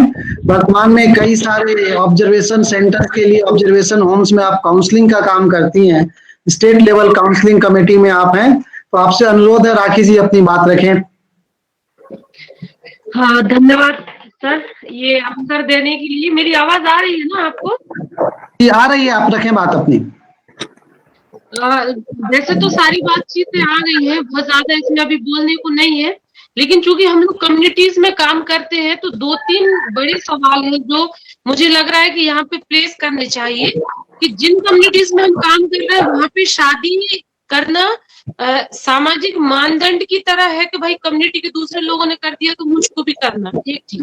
दूसरी चीज, सब बस्तियों में जो इशू है वो प्रोटेक्शन का इशू, क्योंकि बच्चियां घरों के अंदर भी सेफ नहीं है, जो माहौल है, सड़कें हैं या चौराहे हैं या स्कूल जिन रास्तों से जा रही हैं वहां पे वो जो प्रोटेक्शन के इशू है वो बिल्कुल भी ना के बराबर होने के कारण पेरेंट्स को भी कई बार ये लगता है कि मतलब घर पे रखना है और बच्ची के साथ रिस्क मतलब रेप हो रहा है, छेड़छाड़ हो रही है, सगे संबंधी उसके साथ उसका सेक्सुअल अब्यूज कर रहे हैं, तो क्यों ना एक एज आने के बाद मैं अपनी बच्ची को एक तरह से बोझ उतार दूं। और कुछ आदिवासी जो एसटी कम्युनिटी के साथ भी हम काम कर रहे हैं तो वहां वो अट्टा सट्टा का भी आता है प्रोसेस। उसके बाद तीसरा जो रीजन अभी तक हमको देखने को मिल रहा है वो लग रहा है कि क्वालिटी ऑफ एजुकेशन ना होना भी बाल विवाह का एक बहुत बड़ा कारण है, क्योंकि 8वीं पढ़ लिया 10वीं पढ़ लिया, जिन स्कूलों में हम जा रहे हैं कुछ स्कूल को छोड़ दीजिए, बाकी स्कूल में टीचर उत्तर समय नहीं दे पा रहे हैं, टीचर का अन्य कार्यों में व्यस्त है। तो जब बच्चों को स्कूल के अंदर पढ़ाई नहीं मिल रही है तो पेरेंट्स भी कई बार बोलते हैं कि फालतू बैठी है घूम लेगी तो शादी करो और निपटो इससे। तो ये सारी चीजों को देखने के बाद एक मेन सवाल ये भी आता है कि यूएनसीआरसी चूंकि यूनिफॉर्म एज की बात करती है, फिर यदि हम चूंकि इन दिनों ऑब्जर्वेशन होम में भी काम कर रहे हैं तो पॉक्सो का एक बहुत बड़ा मसला मुझे हर वक्त दिखाई देता है कि चूंकि कंसर्न एक एज है 18 पर बच्चियां 15-16 साल में भी रिलेशनशिप में आना शुरू कर देती हैं। तो जितने भी ऑब्जर्वेशन होम में मैंने काम किया मुझे कई जगह ऐसा देखने को मिला है कि बच्चे चूंकि कंसर्न की एज पता नहीं है, प्रेम संबंधों में शारीरिक संबंध बना लिए तो वो वहां जाके अलग तरह के एक माहौल को देख रहे हैं। तो ये 3-4 इशू में सबसे बड़ा इशू वही है कि यदि क्वालिटी ऑफ एजुकेशन सुधरती है और प्रोटेक्शन की इशू ठीक होते हैं, यदि बच्चियां हायर एजुकेशन में जा रही हैं 12th के बाद उस तरह से पढ़ रही हैं, जैसे अभी हम देखेंगे तो 10-20% ही आता है जो हायर एजुकेशन में जाता है। मिडिल क्लास अपर क्लास को छोड़ के मैं बात कर रही हूँ, जिन कम्युनिटीज में हम काम कर रहे हैं वो मेरा फोकस है। तो यदि बच्चियां 12th पास करके हायर एजुकेशन में जा रही हैं, उनके पास कोई स्किल ट्रेनिंग है, तो डेफिनेटली उनको लगेगा कि जब मैं पढ़ी रही हूँ तो मुझे शादी करने की जरूरत नहीं है, पैरों पर खड़ी हो जाऊं, क्योंकि एक फाइनेंशियल यदि स्ट्रांग मैं हूं तो मेरे पास निर्णय लेने की भी क्षमता है कुछ हद तक। तो वो सारी चीजों को देख के हम इसको देखेंगे तो मैं नहीं मानना चाहती कि भाई आप शादी की एज 21 कर दो, तो जो परिवार 18 को 17 कर रहा है वो 21 का 20 भी करेगा। तो बेहतर है कि गवर्नमेंट प्रोटेक्शन में हायर एजुकेशन की जो पढ़ाई है उसमें क्वालिटी ऑफ एजुकेशन को देख के काम करे, और उस तरह से काम करेगी तो 18 भी सफिशिएंट एज है, उसके अलावा ज्यादा कुछ है नहीं। तो काफी कुछ बातचीत आ गई सर, तो उसको तो मैं रिपीट नहीं करना चाहूंगी, बाकी इतना ही है। जी धन्यवाद। निश्चित रूप से आप बस्तियों में काम कर रही हैं, तो एक जो बस्तियों के लोग ये सोचते हैं कि जल्दी से विवाह कर दो, इसी तारतम्य में हमारे साथ शिवानी जी जुड़ी हुई हैं। शिवानी तनेजा जी, आप मुस्कान संस्था की डायरेक्टर हैं और इन बस्तियों में आप काफी 20-25 वर्षों से लगातार कार्य कर रही हैं। तो एक्चुअल प्रॉब्लम क्या है बस्तियों की, उनके साथ बस्ती के कुछ बच्चे भी जुड़े हुए हैं, तो मैं चाहूंगा आप अपनी बात रखें। आदरणीय शिवानी जी। थैंक यू सर, ये मौका देने के लिए और आप सबको सुनने के लिए। मैं बोलने से पहले मैं चाहूंगी कि हमारे युवा साथी, क्योंकि जो हम बात कर रहे हैं वो सीधा युवकों को असर करेगा, तो अनुष्का अगर आप बोलेंगी पहले।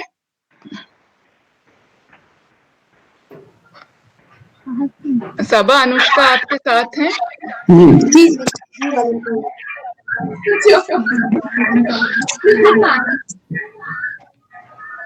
बोलिए बच्चा। जी बोलिए। मैं अनुष्का हूँ, मुस्कान संस्था में यूथ मेंबर हूँ। मुझे लगता है कि जब लड़की चाहे उसकी आजादी, उसकी मर्जी से अपनी शादी कर सकती है, उसकी बात रख सकती है। इसमें सरकार को उम्र बढ़ाने का कानून बनाने की जरूरत नहीं है।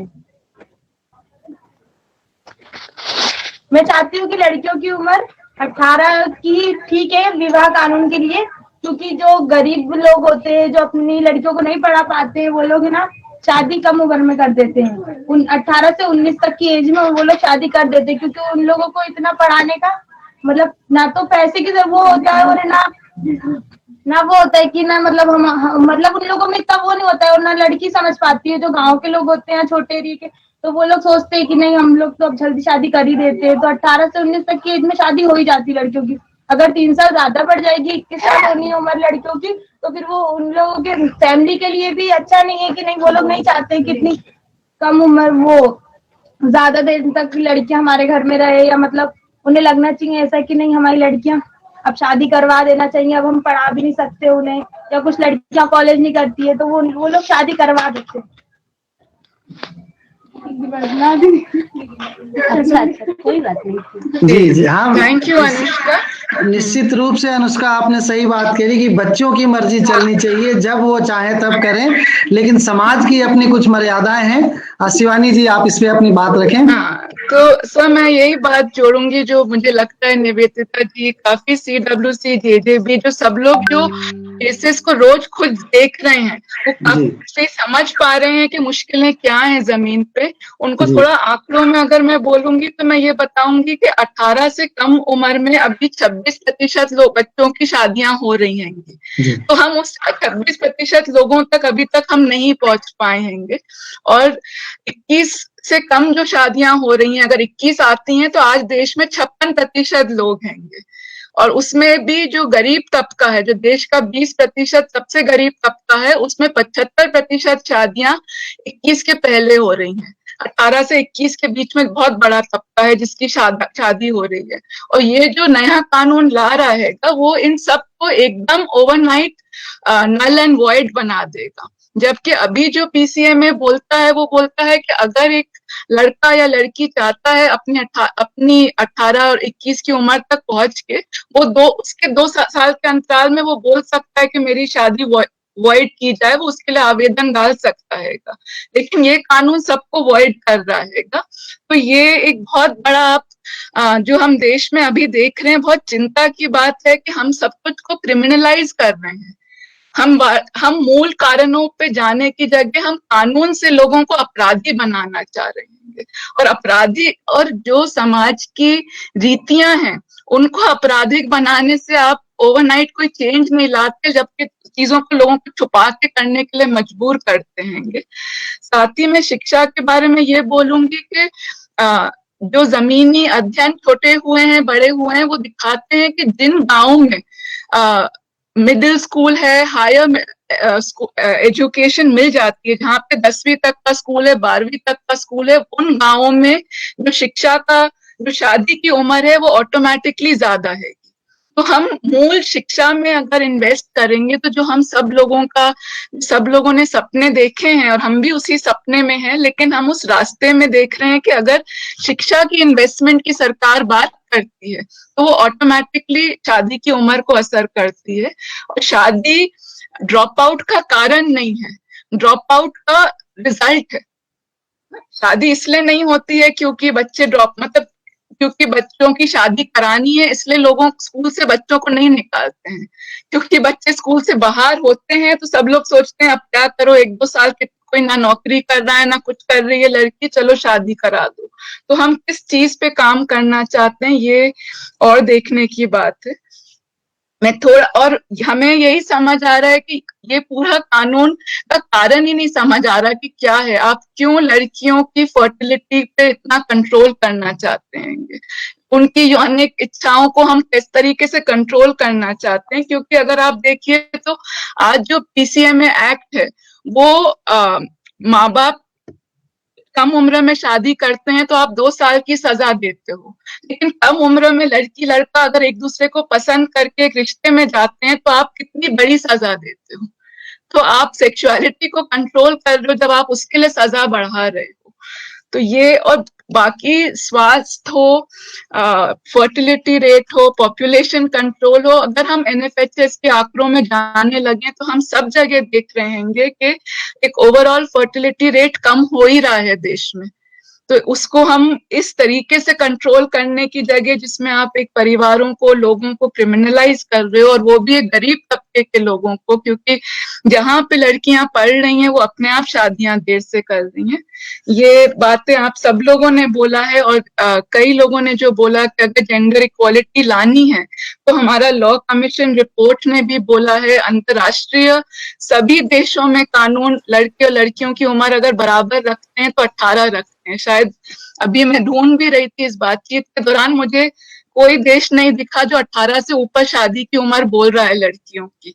तो हम जो हमारे से विकसित देश हैं उनको भी अगर हम देखें जहाँ लड़कियों को आजादी है, लड़की लड़के की बराबरी है, वो भी ये शादी की उम्र बढ़ाने से नहीं हो रही है। कि थैंक यू सर, ये 5:30 बज रहे हैं, आपने बहुत अच्छी मीटिंग सब लोगों ने रखी। अब हम अपने समापन की तरफ बढ़ रहे हैं। बच्चों के लिए मैं कुछ कहना चाह रहा हूँ कि बुलंद कर अपनी आवाज का अलम, चुप बैठने से हल होने नहीं मसला। तो ये मसले जो जब बच्चे अपनी आवाज उठाएंगे तो निश्चित रूप से समाज सुनेगा। अब अपनी हम चर्चा के आखिरी दौर में पहुंच रहे हैं। हमारे साथ प्रशांत दुबे जी जुड़े हुए हैं। इस पूरी परिचर्चा में मातृशक्ति के बीच एकमात्र पुरुषों का प्रतिनिधित्व कर रहे हैं आज आदरणीय प्रशांत जी। फकीरी समुदाय के बीच काफी वर्षों से काम कर रहे हैं, बेहद ही संवेदनशील व्यक्ति हैं, और एक ऐसा समाज जिसके पास मुझे लगता है आने लगभग आजादी के 70 वर्षों के बाद भी उनके पास आधार कार्ड नहीं है, वे कहाँ के हैं अपने आप को साबित नहीं कर पाते हैं, उस समाज के बीच में आप काम कर रहे हैं। मैं आपसे निवेदन करूंगा कि आप अपनी बात रखें और फिर हम परिचर्चा को समाप्त करेंगे। जी बहुत धन्यवाद सर। और बहुत सारी बातें तो आ ही गई हैं लगभग, और निवेदिता जी की बात से और रक्षा जी की बात से मैं बहुत इत्तेफाक रखता हूं, और साथ ही शिवानी ने लगभग बहुत सारी बातें जो हम सब की बातें वो कही हैं। फिर भी मैं 2-3 चीजों की तरफ जाना चाहता हूं कि 1929 से जब से हम PCA मतलब शारदा एक्ट के संदर्भ से बातचीत कर रहे हैं और आज तक जब आए हैं, और अभी ये जो नया फिनोमेना है, नई परिघटना है कि लड़कियों की शादी की उम्र बढ़ाई जानी चाहिए, इसमें मुझे लगता है कि जो हम UNCRC के प्रावधानों की तरफ जब बात करते हैं, राइट टू पार्टिसिपेशन की बात आती है, तो मुझे लगता है इस देश में इस समय एक बड़ी वॉइस निकल कर आई है जिसका नाम है यंग वॉइसेस नेशनल ग्रुप करके, वॉइस करके आया है, और जो युवा साथियों की और अंडर 18 बच्चों की आवाज है। जैसा हम कहते हैं कि बच्चों की एजेंसी का भी ध्यान रखना चाहिए, तो बच्चों की एजेंसी बहुत स्पष्ट रूप से कह रही है कि हमें अभी पढ़ने बढ़ने और हमारी आर्थिक सुरक्षा जो है, और हमारे जो राखी ने बात की, हमारे जो प्रोटेक्शन के इश्यूज हैं उनको सॉल्व करने की अभी ज्यादा जरूरत लग रही है, बजाय इसके कि हम 18 से 21 की तरफ बढ़े।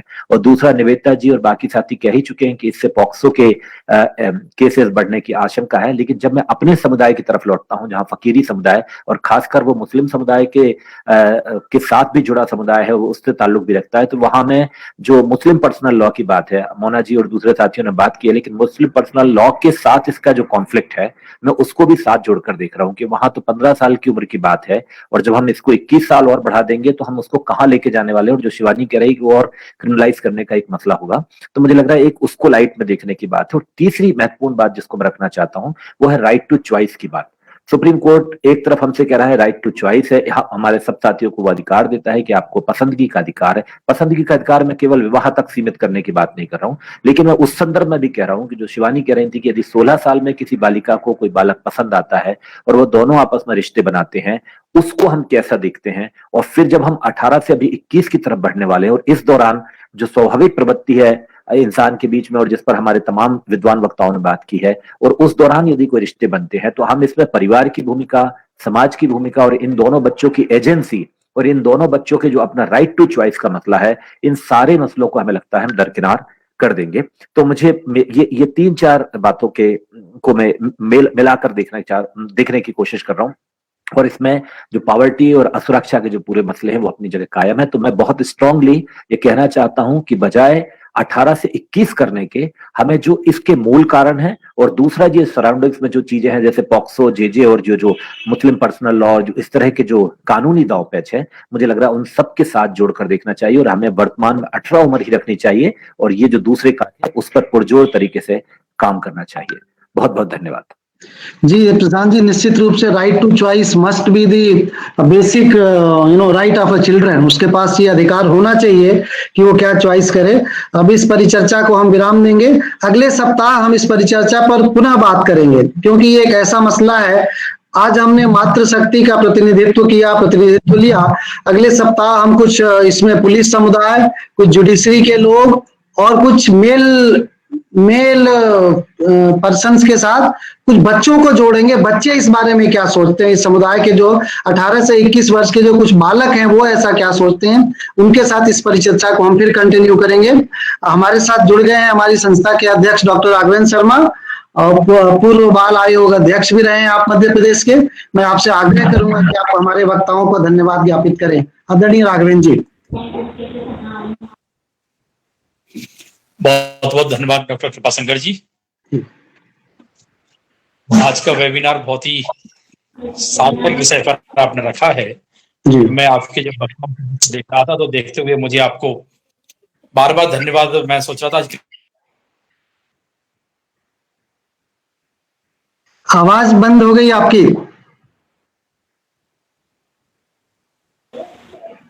नहीं भाई साहब, आवाज कट गई आपकी।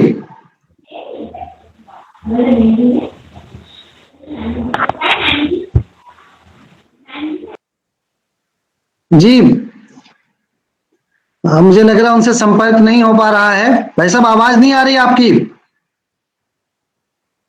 चलिए कोई बात नहीं, मैं ही आप सभी का धन्यवाद ज्ञापित करता हूं। सभी वक्ताओं को बहुत बहुत धन्यवाद। आपने बहुत अच्छे से विषय रखा और निश्चित रूप से हम इस विषय का जिस्ट निकाल करके, इस परिचर्चा का जिस्ट निकाल करके हम एक डॉक्यूमेंट तैयार करके शासन को भेजेंगे, जिससे कि इस पे आगे कुछ कार्रवाई की जा सके। अगले सप्ताह फिर हम इसी विषय के साथ मिलेंगे। बहुत बहुत धन्यवाद, बहुत बहुत आभार। नमस्ते। धन्यवाद। नमस्ते जी। नमस्ते, बहुत धन्यवाद आप सबको वक्ता बनाने के लिए। नमस्ते। नमस्ते सभी को नमस्कार। नमस्ते।